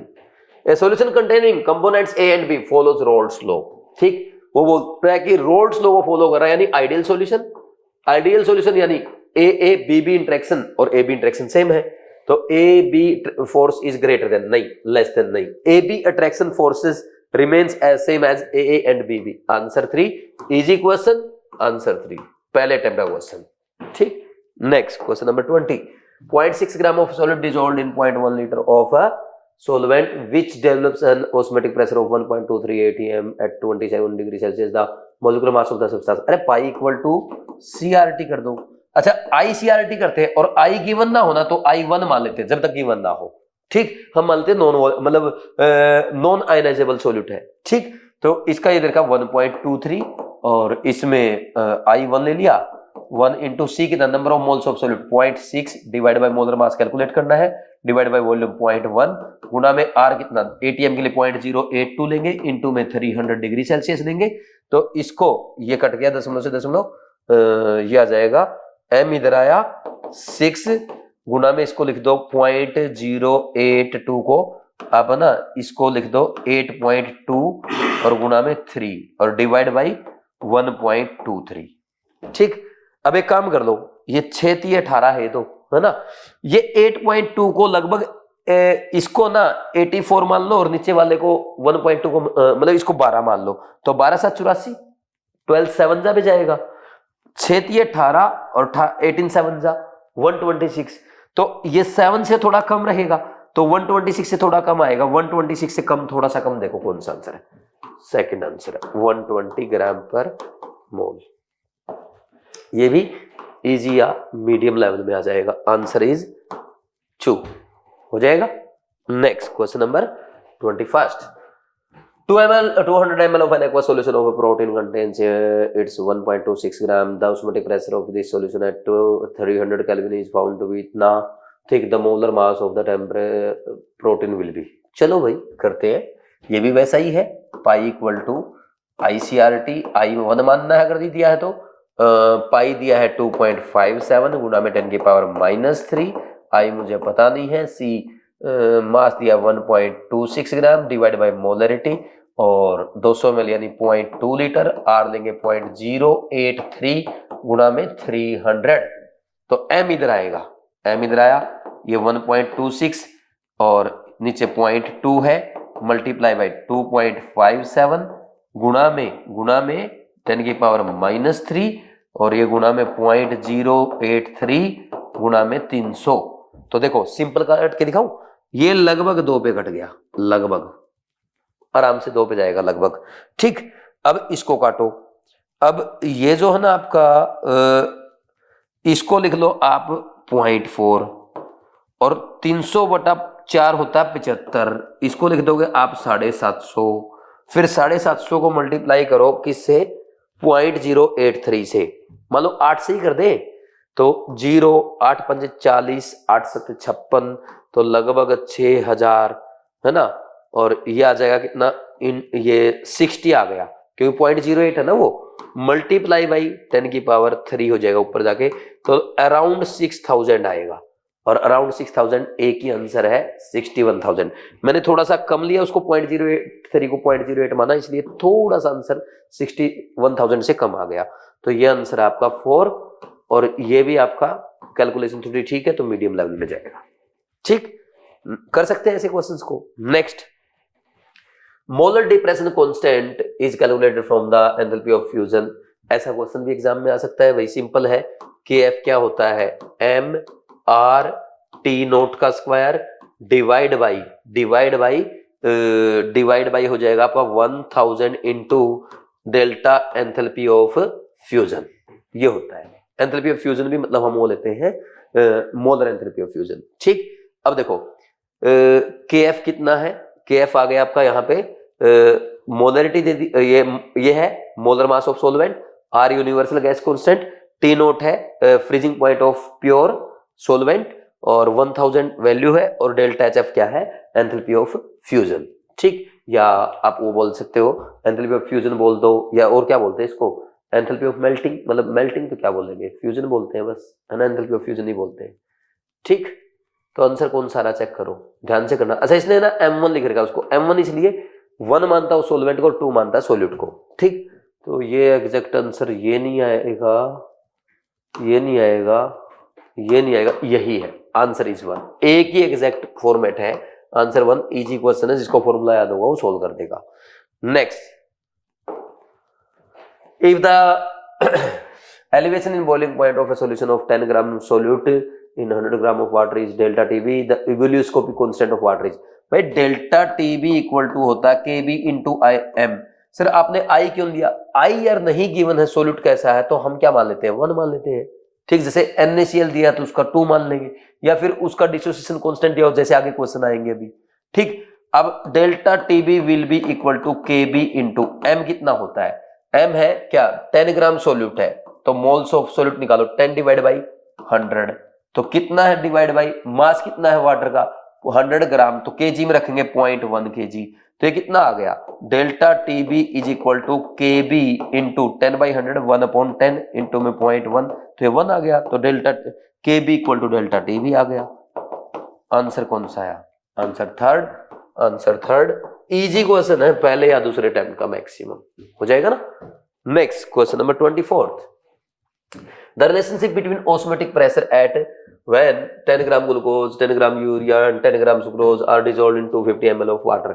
देखो पाई इज इक्वल टू होता है CRT, यहां से आप क्या लिख सकते हो, पाई डायरेक्टली प्रोपोर्शनल है कंसंट्रेशन।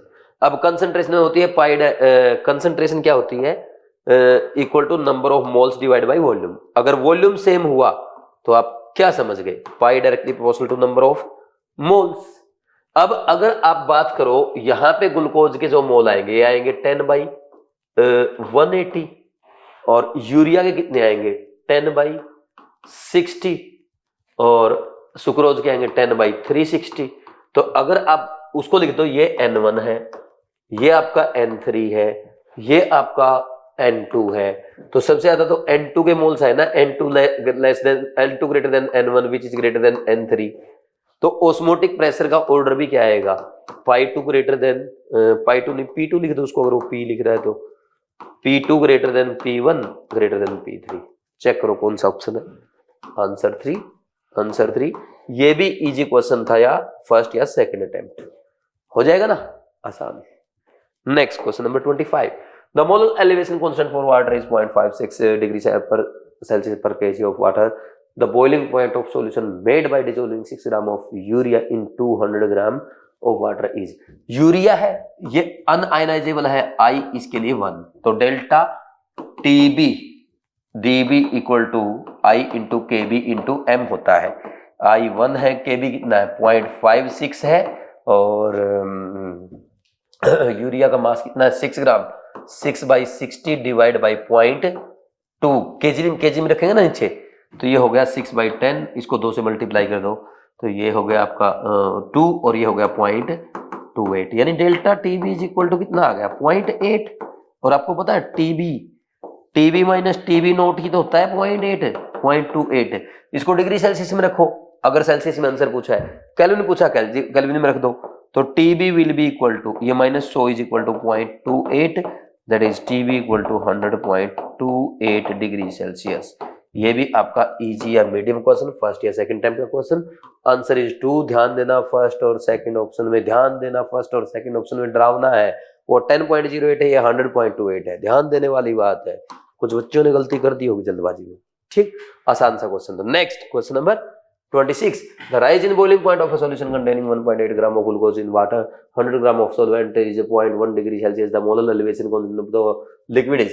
अरे भाई 0.1, आपको पता क्या दे रखा है, डेल्टा टीबी दे रखा है, 0.1 डिग्री सेल्सियस लिख दो या इसी को 0.1 केल्विन लिख दो, क्योंकि चेंज इन टेम्परेचर तो केल्विन और डिग्री सेल्सियस में सेम होता है, ठीक। तो delta TB is equal to I into K इंटू एम। आई ग्लूकोज के लिए कितना 1, ये है 0.1 इंटू केबी, केबी नहीं पता हमें, मोलरिटी कितना 1.8 ग्राम ग्लूकोज, किसमें इसका मोलर मास होता है वो 180 डिवाइड बाई वो किसमें 100 ग्राम में, तो इसको 0.1 केजी करो, तो ये जो ये एक काम होगा, ये 0.1 से 0.1 कैंसिल, ये 18 ये 10 पे गया, 10 इधर आके 0.1 से मल्टीप्लाई होगा, तो Kb will be equal to 1 kelvin per molal, 1 kelvin per molal, 1 kelvin per molal. Answer is 3।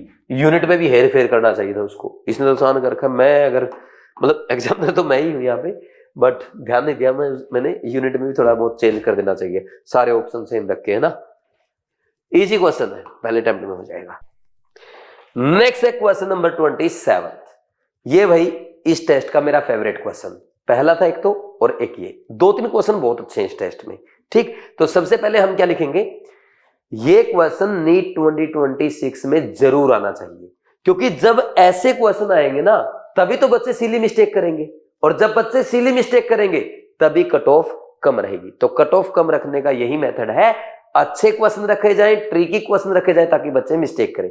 अब इसमें क्या ट्रिक है, वैसे तो ये आसान क्वेश्चन है, फर्स्ट या सेकंड अटेम्प्ट का क्वेश्चन है एग्जाम में, लेकिन फिर भी गलती होने के चांसेस है। सुनना क्या, लिख लो, पहले लिखो very very important for NEET 2026। मैं कहता हूं हे एग्जामिनर, ये क्वेश्चन नीट एग्जाम में जरूर पूछो।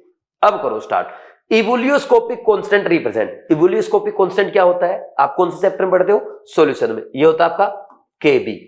Represent boiling point of the solution when 1 mole of the solute is dissolved in 1 kg of the solvent.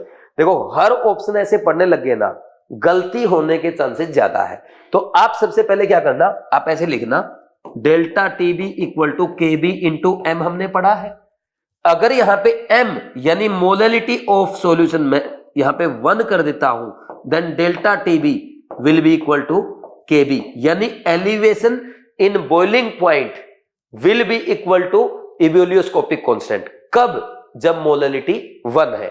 और मोलरिटी की डेफिनेशन क्या होती है, 1 mole of solute 1 mole of solute in 1 kg solvent, ये होती है ना 1 mole of solute in 1 kg solvent, तभी तो आपकी मोलरिटी 1 आएगी, because molarity is defined as number of moles of solute present in 1 kg solvent. तो मोलरिटी 1 तब होगी जब 1 मोल ऑफ सोल्यूट प्रेजेंट होगा 1 kg सोलवेंट में। तो मोलरिटी 1 करने के लिए आपको समझ में आ गया। तो आप ये बोल सकते हो ebullioscopic constant is the elevation in boiling point when 1 mole of solute is present in 1 kg solvent। ये होगी ना। अब आप ऑप्शंस में ढूंढना शुरू करेंगे, चेक करो boiling point of the solution when 1 mole of the solute is dissolved in 1 kg solvent। अब बच्चा यार सही तो लग रहा है, यही तो कराया था क्लास में सर ने। ध्यान दो, आपने बोला था एलिवेशन इन बॉइलिंग पॉइंट, आपने बॉइलिंग पॉइंट नहीं बोला, एलिवेशन इन बॉइलिंग पॉइंट थोड़ा लिखा उसने, तो ये हो गया गलत। बॉइलिंग पॉइंट का मतलब होता है टीबी नोट या सॉल्यूशन का टीबी, डेल्टा टीबी के इक्वल कर रहे हो केबी को, एक गलती। Next elevation in boiling point, ये तो सही लिख दिया, आपने ध्यान दिया of the solvent when 1 mole of the solute is dissolved in 1 litre of the solution, फिर गलती करा दी। अगर यहां पे 1 kg होता ना फिर सही हो जाता। एलिवेशन इन बॉइलिंग पॉइंट था, 1 मोल ऑफ सोल्यूट था, लेकिन गलती क्या कर दी 1 लीटर, ये भी wrong. Boiling point of solution when 1 mole of solute is dissolved in 1 litre of the solution, फिर बॉइलिंग पॉइंट गलत लिख रहा है, ये भी रॉन्ग। नेक्स्ट पढ़ो एलिवेशन इन बॉइलिंग पॉइंट सही है, delta TB of the solvent when 1 mole of the solute is dissolved in 1 kg solvent, ये भी सही है। तो आंसर क्या आ जाएगा 4th। और मैं बताऊं एग्जामिनर को इस ऑप्शन में क्या करना चाहिए था, ये लिखना चाहिए था elevation of the solution, elevation in boiling point of the solution when 1 mole of solute is present dissolved in 1 kg solution। तो ये भी ध्यान रखना कि यहां पे 1 mole of solute in 1 kg solvent होगा, तब मोलरिटी 1 होती है। तो कितनी मिस्टेक एग्जामिनर सिर्फ डेफिनेशन पे करा सकता है, ये सिर्फ और सिर्फ आपको बीवाइज क्लासेस की केयर टेस्ट सीरीज में सिखाया जा सकता है। इसलिए मैं बोलता हूं केयर टेस्ट फॉलो करो, जब नीट एग्जाम में ऐसे क्वेश्चन आएंगे ना चेहरे पे अलग ही स्माइल आएगी कि सर ने पहले ही बता दिया था कि ये क्वेश्चन एग्जाम में आ सकता है। समझे या नहीं समझे? और इसीलिए बी वाइज क्लासेस के बच्चे केमिस्ट्री में 180 आउट ऑफ 180 करते हैं, और केमिस्ट्री के केयर टेस्ट सीरीज के वीडियो सॉल्यूशन से सीखते हुए वो अपनी फिजिक्स और बायो के भी टेस्ट के क्वेश्चन अटेम्प्ट करने की अप्रोच इंप्रूव करते हैं। ये मैं आपको मेजर टेस्ट में और अच्छे से सिखाऊंगा। मेजर टेस्ट का एक भी वीडियो सॉल्यूशन स्किप मत करना, गलती से भी मत छोड़ देना, ठीक है? इसमें जो नोट करना कर लो, फिर आगे बढ़ेंगे। ठीक है भाई, कर लिया नोट? तो ये बढ़िया क्वेश्चन था। ऐसे ही मैं आपको आगे भी प्रैक्टिस कराऊंगा, मेजर टेस्ट में कराऊंगा, और इतनी अच्छी प्रिपरेशन कराऊंगा, आप फॉलो करते चलो। नीट 2026 को आप देखते ही फोड़ दोगे, ठीक? मतलब आप केमिस्ट्री के 45 क्वेश्चन मैक्सिमम 30-35-40 मिनट में कर दोगे। बचा हुआ टाइम आप फिजिक्स को देना, बायोलॉजी को देना, है ना? नेक्स्ट देखो, a solution containing 0.1 gram of non-volatile solute X molar mass 100 in 200 gram of benzene depresses the freezing point of benzene by 0.25 degrees Celsius, while 0.5 gram of another non-volatile solute Y in 100 gram of benzene also depresses the freezing point of the benzene by 0.25 degrees Celsius. What is the molecular mass of Y? अब ये जो question दे रखा है, क्या इसको देख के लगता है आपको पहले अटेम्प्ट में करना चाहिए? नहीं, वैसे ही दूसरे या तीसरे अटेम्प्ट में करना चाहिए, क्योंकि भाई 2 बार क्वेश्चन सोल्व करना पड़ रहा है, एक बार तो एक्स के लिए, फिर एक बार वाई के लिए। तो अब कैसे सोल्व करेंगे? देखो, आपको पता है अगर हम एक्स के लिए सोल्व करते हैं तो delta T F will be equal to K F into M. किसके लिए? एक्स के लिए। अब एक्स के लिए क्या है, यहां पे डेल्टा टी एफ इसने 0.25 दे दिया, के एफ हमें पता नहीं है, इंटू में एम एक्स कितना है, mx number of moles of solute, number of moles of x divide by weight of solvent यानी बेंजीन केजी में रखना है। इसके मोल्स है 0.1 डिवाइड बाय मोलर मास है 100 डिवाइड बाय 0.2 kg। तो ये 0 ये कैंसिल, तो ये आ गया 0.25 is equal to K F into 1/200। ये इधर आके मल्टीप्लाई होगा, पॉइंट कैंसिल हो जाएगा, 25 दूनी 50, के एफ कितना आ गया 50। हालांकि जनरली आपने कभी केएफ इतना देखा नहीं होगा, 50, 1.86 देखा होगा, 0.5 देखा होगा, लेकिन क्वेश्चन ऐसा दे रखा हम कुछ नहीं कर सकते, मुझे मतलब भी नहीं है, डाउट भी नहीं करना है, जो आ रहा सही है। अब आंसर भी तो देखो कैसे आ रहे हैं, अभी चेक करते हैं आगे। देखो नेक्स्ट y क्या है, y का delta T F equal to K F into M Y. इसके केस में भी डेल्टा टी एफ कितना देगा 0.25 और आपका के एफ कितना दिया है, के एफ दिया है 50 आ जाएगा वहां से। अब इसके दे रखा 0.5 ग्राम मोलर मास में दे रखा, बेंजीन दे रखा है 100 ग्राम बेंजीन में, तो 0.5 divide by molar mass divide by benzene का मास कितना 0.1 kg, तो ये कैंसिल हो जाएगा, मास उधर गया। 50 इंटू 5 डिवाइड बाई 0.25, तो नीचे कितना आया, ये आ जाएगा 0.05, 50 अपॉन 0.05, तो ये कैंसिल हो जाए, ये इसको लिखो 50 गुणा 100/5, तो 5 ये 10 पे गया, 1000 आंसर आ गया। कौन सा ऑप्शन है, फोर्थ ऑप्शन है, आंसर इज 4। है तो इजी क्वेश्चन, लेकिन एक बार x के लिए सोल्व करना, एक बार y के लिए सोल्व करना, तो सीधा दूसरे अटेम्प्ट का तो हो ही गया। तीसरे अटेम्प्ट तक लेके जाना चाहो आपकी मर्जी है। तीसरे अटेम्प्ट तक इसलिए नहीं गया क्योंकि कैलकुलेशन दोनों केस में इजी थी। अब दोनों केस में ऐसी कैलकुलेशन होती है, यहाँ लिखा होता 0.208, 0.1 की बजाय लिखा होता 0.24 ग्राम, है ना, वहां पे 0.5 ग्राम दिया है, वहां पे लिखा होता 0.42 ग्राम, यहाँ पे 0.25 दिया है, यहाँ लिखा होता 0.37 डिग्री सेल्सियस, तब हो जाती थर्ड अटेम्प्ट का। अब इजी कैलकुलेशन थी इसलिए जल्दी हो जाएगा। Next question number 29, a solution of sucrose has been prepared by dissolving 68.5 gram of sucrose in 1000 gram of water. The freezing point of the solution obtained will be, भाई सीधा सा ये तो आपके नोट्स का क्वेश्चन है, उसमें आया हुआ है, किसमें, आपके नीट में। तो डिप्रेशन इन फ्रीजिंग पॉइंट पूछ रहा ना, तो delta T F equal to K F into M, I यहाँ पे 1 हो जाएगा, 1 इंटू के एफ कितना दे रखा है 1.86 मल्टीप्लाई बाई मोललिटी कितना आएगा, मोलिकुलर मास भी दे रखा है इसका सुक्रोज का, और ये दे रखा 68.5 ग्राम, 68.5, यहाँ पे इसने जीन लिख रखा है ग्राम, ठीक, divide by 342 divide by mass of solvent in KG, 1 kg है ना, तो ये कितना है 0.2 पे कैंसिल हो गया लगभग। तो इसको सोल्व करो, ये आएगा 2 6 12 और 2 8 16 30 1 17 2 1 1 2 और 3 0.372 डिग्री सेल्सियस, है ना।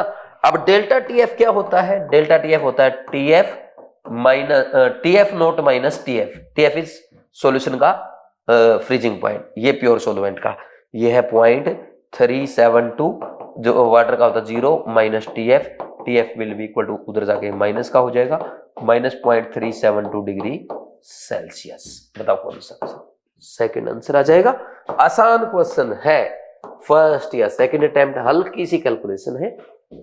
Next question number 30, which is not a colligative property. भाई कोलिगेटिव प्रॉपर्टी आपकी 4 होती है, कौन सी, एक तो होती है आपका delta P upon P note यानी RLVP होती है एक तो, दूसरी होती है आपकी डेल्टा TB यानी elevation in boiling point, delta TF depression in freezing point, and osmotic pressure, osmotic pressure होती है, ये होती है ना ओस्मोटिक प्रेशर, जिसको आप पाई से रिप्रेजेंट करते हैं। ये 4 कोलिगेटिव प्रॉपर्टी है। अब देखो एलिवेशन इन बॉइलिंग पॉइंट सही है, ओस्मोटिक प्रेशर सही है, लोअरिंग ऑफ वेपर प्रेशर सही, freezing point is not a colligative property. Answer is 1, easy question, first attempt का क्वेश्चन कहलाएगा, ठीक। Next question number 31, a 5% solution by mass of cane sugar in water has freezing point of 272 Kelvin and freezing point of pure water is 273.15 Kelvin, 273.15 Kelvin. The freezing point of 5% solution by mass of glucose in water is, यानी इस बार इसने पता क्या रखा है, water का आपको वो नहीं दे रखा है, KF नहीं दे रखा है, ठीक। बाकी देखो डेल्टा TF तो आपका यहाँ से आ जाएगा 273.15 माइनस 272 दैट इज 1.15 केल्विन आ गया। तो डेल्टा TF इक्वल टू क्या होता है I into KF into M, I 1 है क्योंकि केन शुगर दिया है और उसका 5% सॉल्यूशन है, तो 5% सॉल्यूशन को आप पता क्या लिख दोगे, बाई मास लिख रखा है, तो ये हो जाएगा 5% वेट बाई वेट का मतलब 5 gram sugar, cane sugar in 100 gram water, यानी सॉल्यूशन दे रखा ना, है ना, 100 ग्राम सॉल्यूशन लिखोगे यहाँ पे, सॉल्यूशन लिखोगे, सॉल्यूशन, है ना। तो यहाँ पे पता क्या होगा, ये हो गया आपका सोल्यूट और ये शुगर, तो वाटर पता कितना है इसमें, वाटर कितना है 100 minus 5 that is equal to 95। अब कैलकुलेशन टफ हो जाएगी, तो इसलिए थर्ड अटेम्प्ट में जाएगा। देखो डेल्टा TF क्या है, डेल्टा TF कितना है 1.15 केल्विन, I 1 लेंगे, KF हमें पता नहीं है, कैलकुलेट करना पड़ेगा, और M कितना, मोललिटी कितना, मोललिटी लिखोगे आप 5 डिवाइड बाई केन शुगर का मास कितना होता है 342 डिवाइड बाई वेट कितना उसका 95 यानी 0.095 kg। ठीक, तो यहां से KF अगर आप लिखना चाहो तो सीधा ये लिख दो, इधर ले आओ सारा मल्टीप्लाई कर दो 1.15 गुणा में 0.095 गुणा में 342 और बटे में 5। अभी इसको काटो मत क्योंकि आगे कल कैंसिल हो जाएगा, क्योंकि सेम टाइम का देखा ना 5% सॉल्यूशन। अब 5% ग्लूकोज देखा, यानी इसका मतलब क्या है 5 gram glucose in 100 gram solution. तो यहां पे भी वाटर का कितना आया, वाटर तो आपका 100 माइनस 5 दैट इज 95 ग्राम आया ना, तो अब कैंसिल हो जाएगा, इसलिए मैंने नहीं काटा। ये समझना पड़ता है पेपर में अपने आप। ठीक, प्रैक्टिस से आता है KF इंटू एम करोगे, डेल्टा TF कितना है कैलकुलेट करना है, आई कितना 1, KF की वैल्यू पुट करो 1.15 इंटू 0.095 गुणा में 342 डिवाइड बाई 5 गुणा में इसका देखो मोलरिटी 5 डिवाइड बाई 180 और डिवाइड बाई 0.095, ये कैंसिल ये कैंसिल। अब देखो ये बच गया आपका 1.15 गुणा में 342 डिवाइड बाई 180। इसको अगर मैं 360 लिख दूं और इसको लगभग 1 लिख दूं तो 180 दूनी 360 होता है, लगभग 2 पे कट जाएगा, तो डेल्टा TF कितना आ जाएगा लगभग 2 के बराबर, और 2 के बराबर आ गया डेल्टा TF लगभग, डेल्टा TF ओवरऑल 2 आ जाएगा, 2 केल्विन लिख दो यहाँ पे है ना। अब TF कितना आएगा भाई, TF आएगा TF note minus delta TF, ये हो गया 273.15 माइनस 2, तो ये हो जाएगा 271.15 केल्विन के आसपास। आंसर चेक करो। नहीं भाई एक सेकंड आप ले नहीं सकते, ये वो पूरा कैलकुलेट करना पड़ेगा, क्योंकि ये देखो ये आंसर और ये आंसर पास है तो गलती हो जाएगी, तो मुझे करना पड़ेगा पूरा कैलकुलेट यहां पे, नहीं तो मैं कर दूंगा गलती। ठीक, अब देखो इसको बताओ कैसे सोल्व किया जाए, कैसे मल्टीप्लीकेशन की जाए। अब इसकी अब मैं काम करूं, इसको अगर मैं ऐसे मान लूं ये 0.115 है और 18 को इसको 18 से भाग दे दूं, कर सकता हूं ऐसा, ये 0.115 ऐसे कर देता हूं, एग्जैक्ट ही करना पड़ेगा यार, ये तो 0.115 और मल्टीप्लाई बाई 342 बाई 18 है ना, तो ये जाएगा 18 किस पे जाएगा, पहले तो गया ये 1 पे 342 में, बच गया कितना 16, तो 18 8 जा होता है 144, 18 9 जा, ये चला गया 19 पे। अब इसको मल्टीप्लाई करो, 19 5 जा 45, 19 5 जा 95, बच गया 9, 19 1 जा 19 और 9 28 और 19 1 जा 19 और 2 2.185 केल्विन, ये आ गया। अब माइनस करो 273.15 माइनस 2.185, इन अप्रोक्स इसको 2.15 ही लिख दो, तो ये एग्जैक्ट 271 केल्विन के आसपास आएगा। देखो मेरा तुक्का सही जा रहा था, लेकिन मैं इसके पक्ष में नहीं हूं कि इतना पास आंसर और आप रिस्क लो इतना क्वेश्चन सोल्व करने के बाद। ठीक, तो ये थोड़ा सा गलत होने के चांस यहाँ पे बढ़ जाते हैं, तो इसका ध्यान आपको देना पड़ेगा। ठीक है ना, तो आंसर क्या आ गया इसका, आंसर इसका आ गया 1, और ये हो गया आपका टफ क्वेश्चन। ये बात आपको समझनी चाहिए, इसको लिख लो जिसका गलत हुआ है, फिर बाकी आगे बढ़ेंगे। नेक्स्ट है question number 32, the molal depression constant depends upon. ये भी अच्छा क्वेश्चन है भाई, मोलल डिप्रेशन कांस्टेंट हो या मोलल एलिवेशन कांस्टेंट हो, KB एंड KF किस पे डिपेंड करेंगे, ठीक, नेचर ऑफ सोलवेंट पे। बोलो कोई डाउट है क्या, तो नेचर ऑफ सोलवेंट कहां है, सोलवेंट की कैरेक्टरिस्टिक है ना ये, answer two very easy question. Next question number 33, the correct equation for the degree of association alpha for associating solute and molecules of which undergoes association in solution is. वैसे तो आपको formula याद रहता है, देखो डिसोसिएशन में तो पता हम लोग क्या करते हैं, डिसोसिएशन में हम लोग क्या करते हैं, alpha equal to I minus 1 upon N minus 1 करते हैं, ठीक है। और एसोसिएशन में ये ध्यान रख लो, मान लीजिए जैसे यहाँ पे तो ना N पार्टिकल बन रहे हैं डिसोसिएट हो गए, यहाँ मान लीजिए N पार्टिकल एसोसिएट हो रहे हैं, जैसे Na is converting into An, तो इस केस में पता क्या होगा, alpha degree of association will be equal to I minus 1 रखोगे इसको और डिवाइड बाई 1 माइनस एन और मल्टीप्लाई बाई एन कर देना, बस ये कर देना। जैसा वैसा एग्जैक्टली वैसा लिखा है और इसको एन से मल्टीप्लाई कर दो। अब चेक कर दो कौन सा ऑप्शन है। नीचे 1 plus N, N plus one, N plus one, ये तो वैसे ही कहीं नहीं दिखा, ये तो वैसे ही कर सकते थे तुम। एन प्लस वन तो कोई से भी फॉर्मूले में नहीं आता। तो अब देखो आई माइनस 1, 1 माइनस एन और इंटू में एन, बिल्कुल सही है, आंसर इज 1। ठीक, इजी क्वेश्चन है, फॉर्मूला बेस्ड क्वेश्चन है, जिसको फॉर्मूला याद हो वो कर लेगा, नहीं तो डेराइव करते रहो। वो अब क्लास में सिखा रखा है, अब अपने नोट्स में पूरा डेरिवेशन पढ़ो, यहाँ से सीखो। ये तो टेस्ट के सॉल्यूशन है, कोई क्लास थोड़ी चल रही है। इंपॉर्टेंट कॉन्सेप्ट, सीखने वाला कॉन्सेप्ट रिवाइज करा दो, हर फॉर्मूला थोड़ा डेराइव कराएंगे। नेक्स्ट देखो, which of the following solutions are isotonic with one another. Isotonic कौन है भाई? आइसोटोनिक वो होंगे जिनकी कंसंट्रेशन मतलब पाई जिसका इक्वल होगा। पाई इक्वल टू क्या होता है? ICRT। अब RT तो कांस्टेंट हो गया, तो जिस पाई डायरेक्टली प्रोपोर्शनल टू IC है। अगर IC सेम है तो पाई सेम है, और अगर पाई सेम है तो क्या है? पाई सेम है तो आइसोटोनिक है, आइसोटोनिक है। ठीक, तो अब IC, पहले का IC देखो कितना है, उसका I1 है 0.15 है, तो कितना हो गया? 0.15 आ गया। दूसरे का IC देखो, IC दूसरे का CaCl2 है, 3 आयन देगा, 3 इंटू 0.05 दैट इज 0.15 है। तीसरे का देखो IC will be equal to 2 into 0.1 यानी 0.2 आ जाएगा। चौथे का देखो IC will be equal to, glucose है ना, ग्लूकोज का 1 into 0.15 that is equal to 0.15। तो सेम किस किस का आ गया? फर्स्ट का, सेकंड का एंड फोर्थ का। Answer is 1 to 4, answer is 3। Easy question, easy to medium question, exam में ऐसे क्वेश्चन आ सकते हैं। लिख लो इंपॉर्टेंट फॉर नीट 2026। ये क्वेश्चन नीट 2026 एग्जाम में एज इट इज पूछा जा सकता है। कर लेंगे या नहीं कर लेंगे?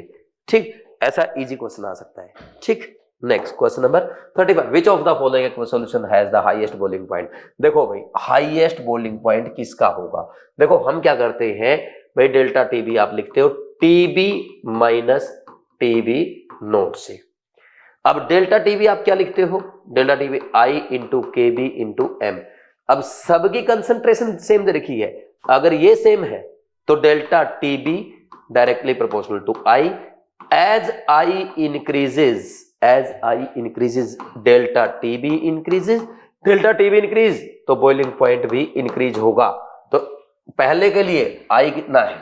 KNO3 के लिए 2, इसके लिए आई कितना है? 3 Na प्लस 1 फॉस्फेट 4, इसके लिए आई कितना है? 3, इसके लिए आई 3। तो हाईएस्ट बॉइलिंग पॉइंट जिसका आई मैक्सिमम, आंसर इज 2। ये पहले अटेम्प्ट का क्वेश्चन है। ऐसे क्वेश्चन बहुत सारे आपके क्लास नोट्स में करा रखे हैं। ठीक, बिल्कुल धड़ाधड़ बहुत सारे क्वेश्चन करा रखे हैं, तो आप इन नोट्स से कर सकते हो, अमेजन से नोट्स मंगवा सकते हो। और जो इसमें इंपॉर्टेंट पॉइंट है भाई, ये जो आपके नोट्स है ना, ये क्लास 12th के, ये क्लास 11th के, अभी भी आप अमेजन से ये ऑर्डर करके इनमें जो पॉइंट्स आपके ब्लू कलर से हाईलाइटेड है सिर्फ वो रिवाइज करें। पेपर में क्वेश्चन वहीं से आएंगे, वही आपके असर्शन रीजन, स्टेटमेंट वाले क्वेश्चन या मैच द कॉलम फ्रेम किए जाएंगे। ठीक, बस इतना सा कर लो, अच्छे से फॉलो कर लो। जो बच्चे इनको फॉलो कर रहे हैं उनकी केमिस्ट्री लगातार इंप्रूव हो रही है। जो फॉलो नहीं कर रहे वो भी अगर करेंगे तो बचे हुए टाइम में आपकी भी इंप्रूव हो जाएगी। ठीक, नेक्स्ट इसके बाद question number 36, the experimental and calculated elevation in boiling point of an electrolyte AB in its solution at a given temperature concentration are 0.81 and 0.54 Kelvin respectively. The percentage ionization of the electrolyte at this concentration is। देखो percentage ionization पूछ रहा है, यानी alpha पूछा गया है। दिया क्या है? ये दे रखा है आपको। ये क्या दे रखा है? एक्सपेरिमेंटल दे रखा है, और क्या दे रखा है? कैलकुलेटेड दे रखा है। किसका? AB सोल्ट का। तो देखो सबसे पहली बात बता दूं आपको, आई जो आएगा ना, आई पता क्या आएगा? Delta TB, elevation in boiling point बोला ना, हाँ, delta TB experimental upon delta TB क्या होता है आपका कैलकुलेटेड। तो कितना कितना दे रखा? 0.81 divide by 0.54, this is I. तो आई लिखोगे तो इसको ये कट जाएगा, पॉइंट कट गया, 27 2 जा, ये 3, ये आ गया आई 1.5। अब आपको पता है अल्फा इज इक्वल टू क्या होता है? I-1 अपॉन N-1, क्योंकि A जो है ए बी ये डिसोसिएट होगा पार्शली ए प्लस और बी माइनस में, ठीक, डिसोसिएशन वाला फॉर्मूला लगेगा। और यहाँ पे अल्फा इज इक्वल टू आपको कैलकुलेट करना है 1.5 माइनस 1 डिवाइड बाई कितना 2 माइनस 1, तो ये कितना आया 0.5 divide by 1 that is equal to 0.5, यानी अल्फा इक्वल टू 50%। तो आंसर क्या आ गया, answer is third, answer is third. ये फर्स्ट या सेकंड अटेम्प्ट का क्वेश्चन है, आराम से आप कर सकते हैं। 36 हो गया। Next 37th question, the vapour pressure of a solvent 298 kelvin is 100 mmHg, then the vapor pressure of the solution containing 1 mole of a strong electrolyte AB2 in 99 moles of the solvent at 293 Kelvin is, पता है क्या भाई, अब strong electrolyte दे दिया यानी ये पूरा dissociate होगा, डिसोसिएट कंप्लीटली, डिसोसिएट कंप्लीटली। वैसे तो इसको सेकंड या सेकंड टाइप का क्वेश्चन रख दो क्योंकि हल्की सी कैलकुलेशन है, टफ तो नहीं है। डिसोसिएट कंप्लीटली, क्योंकि यहाँ पे ना थोड़ा 1 और 99 मोल दे रखे हैं तो वहां से इजी आ जाएगा रेशियो मोल फ्रैक्शन का। तो इसका आई कितना आएगा 3, बिकॉज AB2 है ना ऐसे टूटेगा, A2 प्लस में और 2B माइनस में, 3 आयन हो गए तो आई लेंगे 3, ठीक। वेपर प्रेशर ऑफ सॉल्वेंट दे रखा है कितना 290 केल्विन पे 100 mmHg, और the vapour pressure of solution containing vapour pressure of solution पूछा है। अच्छा ये है ना 298 केल्विन ही आएगा, इसने थोड़ी सी मिस्टेक करके यहाँ पे 298, टेम्परेचर चेंज नहीं करते, ठीक। अब देखो delta P upon P naught is equal to I into mole fraction लिखते हैं वैसे तो, मोल फ्रैक्शन ऑफ सोल्यूट, ठीक।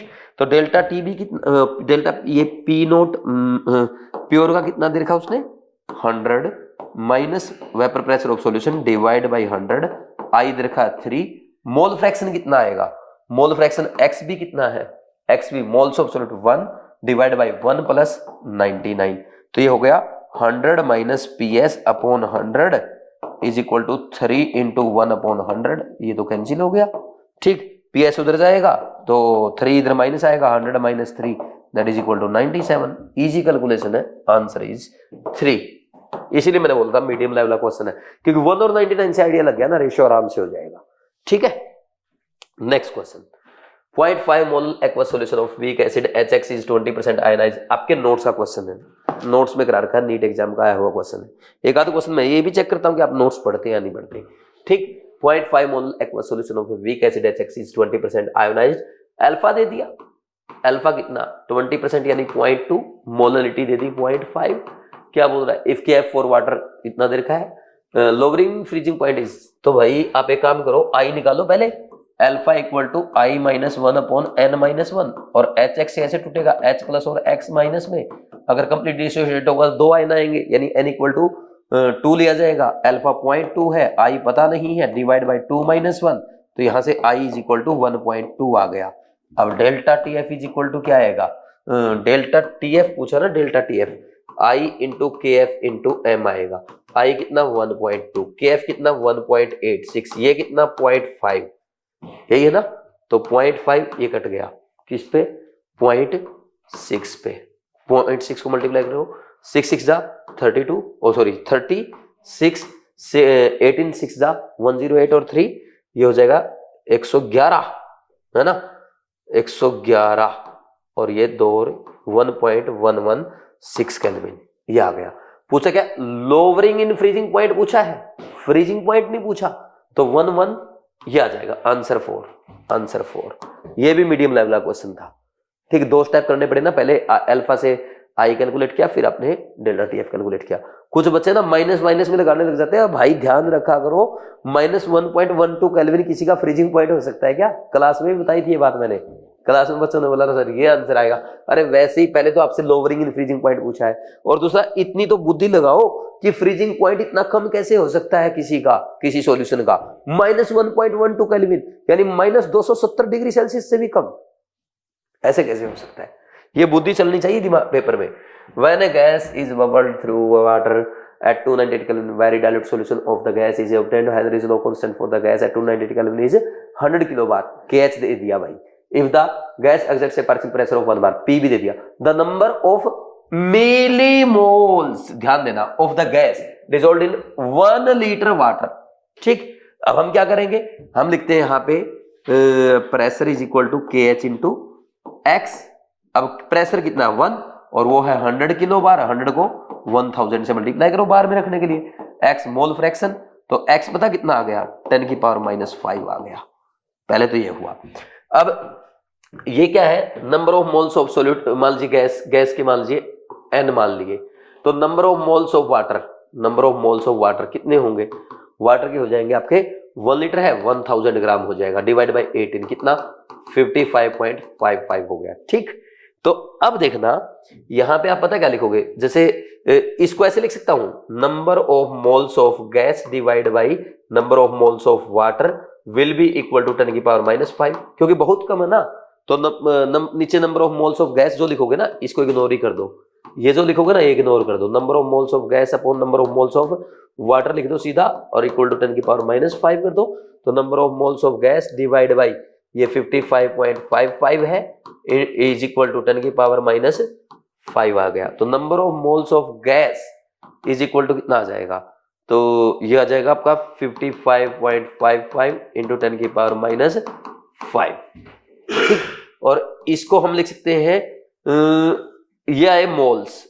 अब आपको मिली मोल्स बताने हैं, तो एक मोल में तो 10 की पावर 3 मिली मोल होंगे, तो आप ऐसे लिख दोगे 55.55 गुना 10 की पावर -5 गुना 10 की पावर 3 मिली मोल, यानी 0.555 मिली मोल।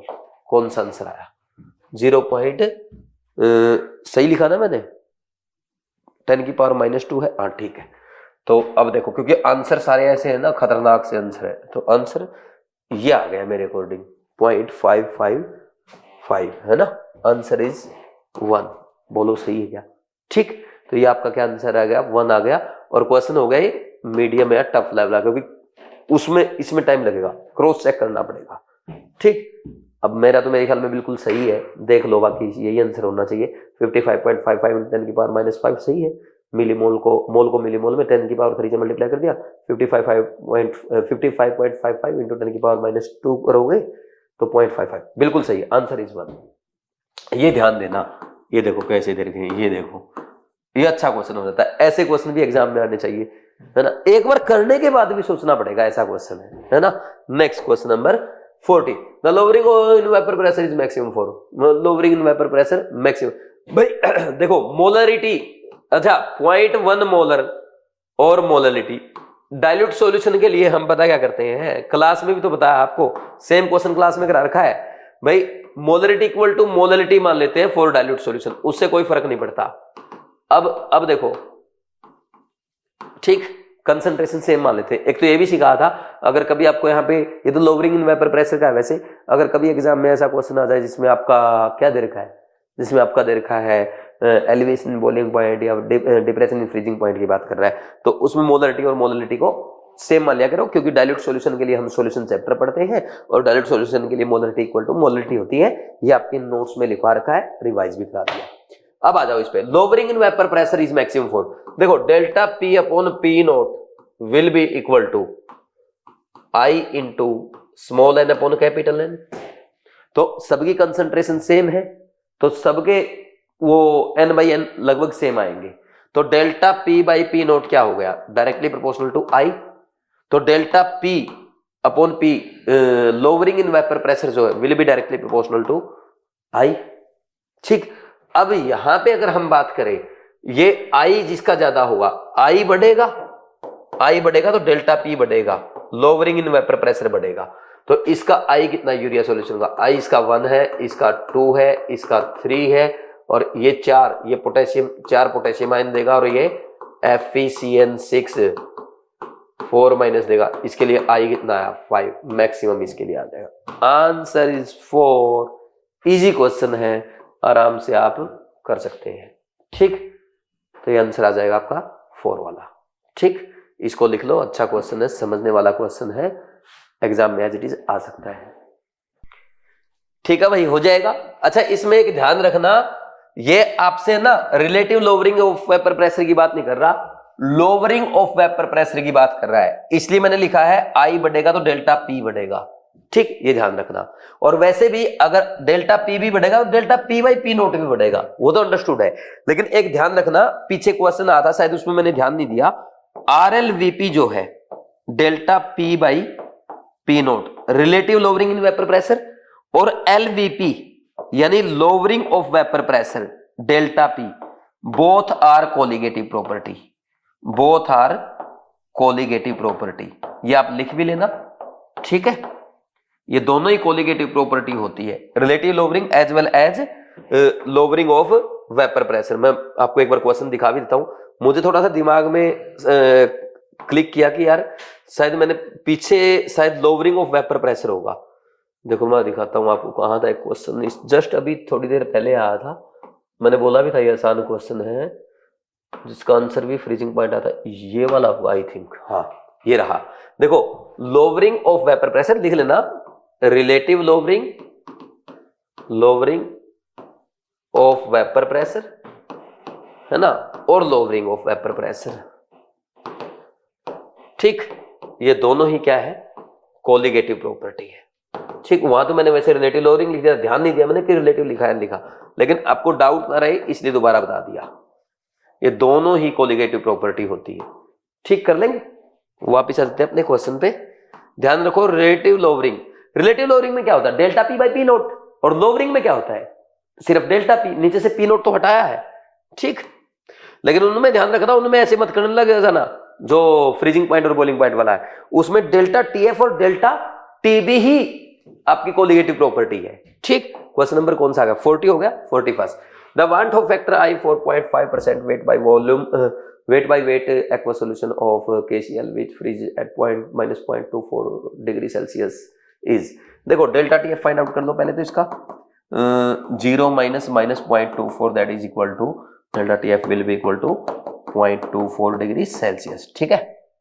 0.5% वेट बाई वेट दे रखा है, इसका मतलब क्या है, इसका मतलब है 0.5 ग्राम इन 0.5 ग्राम KCl इन 100 ग्राम सॉल्यूशन, और 100 ग्राम एक्वा सॉल्यूशन, तो वेट ऑफ वाटर कितना आएगा 100 माइनस 0.5, तो इसको लिखोगे आप 99.5 ग्राम, ठीक। लगभग 100 ही लिख लो यार, इजी कैलकुलेशन हो जाएगी, क्या फर्क पड़ जाएगा 0.5 घटाने से, ठीक।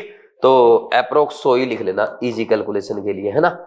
हर बार 100 मत लिख देना, कई वहां लिख रखा हो 10 और यहाँ पे 100, ये सॉल्यूशन का है, और जो आप मोल लिखते हो number of moles of solid divide by weight of solvent in KG लिखा जाता है, सिखाया क्लास में बहुत बार। आई कैलकुलेट करना ना, तो delta TF equal to I into K F into M. अच्छा क्वेश्चन कौन से अटेम्प्ट का, लगभग मीडियम सेकंड अटेम्प्ट का, ठीक।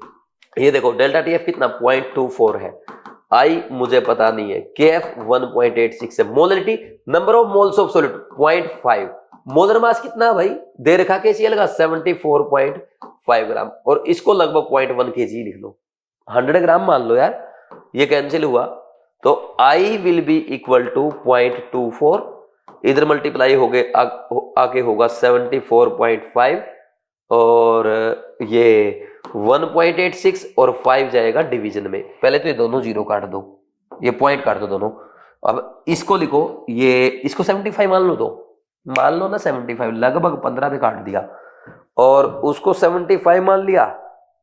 अब इसको देखो, ये 24 कट रहा है क्या इस पे, ये 24 का 144 होता है, और 24 पंजा कितना हो जाएगा, नहीं 24 होता 168 होता आई थिंक, है ना, ठीक। तो थोड़ा सा ज्यादा आएगा, 7 से थोड़ा सा ज्यादा, 168 होता तो 6 और 2 8 और 10 लगभग 18, तो ये आएगा लगभग आपका 7 पॉइंट समथिंग, और ये आएगा 2 पे चला जाएगा, तो I is equal to approx 2 आ गया, I is equal to approx 2, approx 2 कहां आ रहा है, थर्ड आंसर में, अप्रोक्स 2 किस में आ रहा है, थर्ड में, तो I इक्वल टू, वैसे भी आपको एक बात बताऊं 1.92 आएगा, पता क्यों, क्योंकि 2 से ज्यादा तो आ नहीं सकता, और 2 के पास में सिर्फ ये है भाई, ऐसा थोड़ा है, अगर इसका 100% आयनाइजेशन हो जाए KCl, K प्लस और Cl माइनस, तो I2 ना, तो 2 मैक्सिमम है, तो 2 से कम जो 2 के आसपास है 15/7 पॉइंट समथिंग, तो ये 1.92। Answer is 3। Answer is 3। तो मीडियम से टफ लेवल कर सकते हो क्योंकि कैलकुलेशन बाद की अच्छी है, कुछ लिखना तो लिख सकते हो। नेक्स्ट है question number 42। The liquid X and Y form an ideal solution at 300 Kelvin. The vapor pressure of the solution containing 1 mole of X and 3 mole of Y is 550 mm of Hg. ठीक है। At same temperature, if 1 mole of Y is further added to the solution, the vapor pressure of solution increase by 10 mm of Hg. The vapor pressure of X and Y in their pure state will be respectively. ऐसे एक question मैंने आपको करा रखा, notes में आपको याद होगा, फिर भी हम दोबारा से पूरा सोल्व करते हैं क्योंकि टेस्ट का क्वेश्चन है, पूरा करना पड़ेगा। देखो, जब 1 मोल आपने किसका लिया, X का, एंड 3 मोल Y का, कितना वेपर प्रेशर सॉल्यूशन का, 550। ठीक, मान लीजिए अगर हम यहां पे लिख दें, क्या लिखेंगे भाई, इसका PA नोट मानेंगे और मोल फ्रैक्शन कितना आएगा 1/4 प्लस इसका PB नोट मानेंगे। अच्छा, X लिखना पड़ेगा, सॉरी, ये PA note X, PA note Y और 3/4 विल बी इक्वल टू 550। 4 को उधर ले जाओ, LCM, PA naught plus 3PY naught, sorry यार ये PX नोट है, 3PY naught plus 3PY naught will be equal to 2200 हो जाएगा ये टोटल। ये इक्वेशन 1 बन गई आपकी। अब क्या बोल रहा है, दूसरी इक्वेशन, जब इसमें 1 मोल और Y का ऐड कर दिया, यानी X का मोल 1 ही है प्लस 4 मोल Y के कर दिए, तो वेपर प्रेशर बढ़ गया सिर्फ 10 mm ऑफ Hg से, यानी 560 हो गया। ठीक, अब आप लिखोगे PX naught into 1/5 plus PY naught into 4/5 will be equal to 560। 5 LCM उधर ले जाओ, PX naught plus 4PY naught is equal to कितना हो जाएगा, कितना हो जाएगा, ये 5056 30, 5 5 25 और 3 28, 2800। तो एक काम करो, ये सेकंड इक्वेशन है, अब 2 - 1 कर दो यार, इधर लाके लिख दो इसको, PX naught plus 3PY naught is equal to 2200। ये माइनस करी, ये माइनस करी, ये माइनस करी, ये कैंसिल, PY नोट आ गया आपका 600। सीधा पहले तो देख लो, PY नोट ओनली 600 है कहीं पे, 2 ऑप्शन में काम नहीं चलेगा। तो अब PY नोट 600 को यहां पुट करो, PX naught plus 3 into 600 is equal to 2200। तो अब आप लिखोगे PX naught equal to 400। 400 and 600 का आ रहा है, X एंड Y का ही पूछा, ध्यान ये भी ध्यान, कहीं Y एंड X पूछ दे। Answer is 3। Answer is 3। Medium level का क्वेश्चन है, टफ नहीं है, दो स्टेप है बस, है ना, सेकंड अटेम्प्ट में हो जाएगा, कर लेंगे। कुछ नोट करना तो कर लो, नहीं तो आगे बढ़ेंगे। Next question number 43। Match the column 1 and column 2। पहले में non ideal solution showing positive deviation, non ideal solution showing negative deviation, solid showing abnormal molar mass, ideal solution. तो सबसे पहले N hexane and N heptane, ये ideal solution है, आप जानते हैं। CCl4 और बेंजीन, ये कैसा है, CCl4 plus benzene, solution with positive deviation. Next chloroform and benzene, chloroform और बेंजीन, क्लोरोफॉर्म है ना, बेंजीन के पाई इलेक्ट्रॉन के साथ वो करने लग जाता है हाइड्रोजन बॉन्डिंग, इसलिए ध्यान रखना ये क्या है, ये आपका क्या हो जाएगा, क्लोरोफॉर्म और बेंजीन आपका हो जाएगा कैसा सॉल्यूशन, नहीं क्लोरोफॉर्म और बेंजीन हो जाता है आपका, क्या बोलते हैं उसको, सॉल्यूशन विद नेगेटिव डेविएशन। और एसिटिक एसिड और बेंजीन, अब एसिटिक एसिड क्या करता है पता है, बेंजीन में एसिटिक एसिड डाइमर बना लेता है, जिसके कारण एसोसिएशन होगा, और एसोसिएशन होगा तो I will be less than 1, और I will be less than 1, तो इसका जो जिसका मास ले रहे थे वो एब्नॉर्मल मोलर मास लिया जाएगा, 60 की बजाय 120 लिया जाएगा, 120 हो जाएगा एब्नॉर्मल मोलर मास। तो अब बताओ कौन सा क्या आंसर आया। ए मैच किया non ideal solution with positive deviation Q के साथ, A Q के साथ सेकंड और फोर्थ ऑप्शन में है। B non ideal solution with negative deviation, ये मैच किया R के साथ, ये आपका सिर्फ सेकंड ऑप्शन में, A Q के साथ, A Q के साथ, B R के साथ, C किसके साथ मैच कर रहा है, S के साथ, और D मैच कर रहा है P के साथ। ये देखो ये आंसर है 2। अच्छा क्वेश्चन है, गुड क्वेश्चन फॉर एग्जाम, है ना, और इजी है, ऐसे क्वेश्चन पहले अटेम्प्ट में हो जाते हैं क्योंकि थोड़ी सी हिंट से भी हो जाते हैं कई बार तो। ठीक, नेक्स्ट क्वेश्चन नंबर 44, ये अच्छा क्वेश्चन है, देखो ये एग्जाम में आने लायक क्वेश्चन है, नीट 2026 में पूछा जा सकता है, important for NEET 2026। Assertion reason है, कैसे सोल्व करेंगे? देखो सबसे पहले तो आप पता क्या किया करो, अगर असर्शन रीजन से डर लगता है ना तो असर्शन रीजन पढ़ने की बजाय रीजन की तरफ से सोल्व किया करो, क्योंकि एग्जामिनर क्वेश्चन फ्रेम कर रहा है, पहले असर्शन बनाता है फिर रीजन बनाता है। तो इस अप्रोच से अगर आप सोल्व करोगे तो एग्जामिनर के अकॉर्डिंग फंस जाओगे, जो ट्रिक उसने लगा रखी है या जहां पे उसने आपसे मिस्टेक करवानी है। तो बेटर है हम एग्जामिनर के अकॉर्डिंग नहीं, रिवर्स थिंकिंग को फॉलो करें। तो रीजन पहले पढ़ो। Depression in freezing point does not depend on the nature of solvent. क्या बोल रहा है? जो डेल्टा टीएफ है वो नेचर ऑफ सोलवेंट यानी केएफ पे डिपेंड नहीं करता। अरे भाई delta TF equal to KF into M करते हैं, तो केएफ क्या है? केएफ नेचर ऑफ सोलवेंट पे डिपेंड करता कि नहीं करता? अभी थोड़ी देर पहले पढ़ा था ना, नेचर ऑफ सोलवेंट पे डिपेंड करेगा, और केएफ नेचर ऑफ सोलवेंट पे डिपेंड करेगा, तो डेल्टा टीएफ भी डिपेंड करेगा।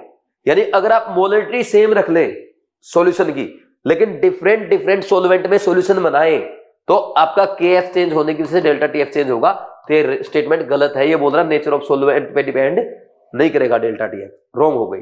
अब आपका जो डर था कि फर्स्ट आंसर आएगा सेकंड, रीजन एक्सप्लेन करेगा नहीं करेगा, वो खत्म हो गया। अब आप कॉन्फिडेंस के साथ क्वेश्चन कर सकते हैं। करो, क्या आएगा? असर्शन है higher the molar depression constant of the solvent used higher the freezing point of the solvent. देखो अगर केएफ बढ़ेगा ना तो क्या बढ़ेगा? डेल्टा टीएफ बढ़ेगा। और जिस सॉल्यूशन में डिप्रेशन इन फ्रीजिंग पॉइंट ज्यादा है, डिप्रेशन इन फ्रीजिंग पॉइंट क्या हो रहा है? कम। फ्रीजिंग पॉइंट क्या होगा? घटेगा। वो बोल रहा है मोलर डिप्रेशन कांस्टेंट यानी केएफ ज्यादा होगा तो उस सॉल्वेंट का फ्रीजिंग पॉइंट ज्यादा होगा, ज्यादा नहीं होगा, कम होगा। दोनों रॉन्ग हो गए, both assertion and reason are wrong. Answer is four good question for NEET exam.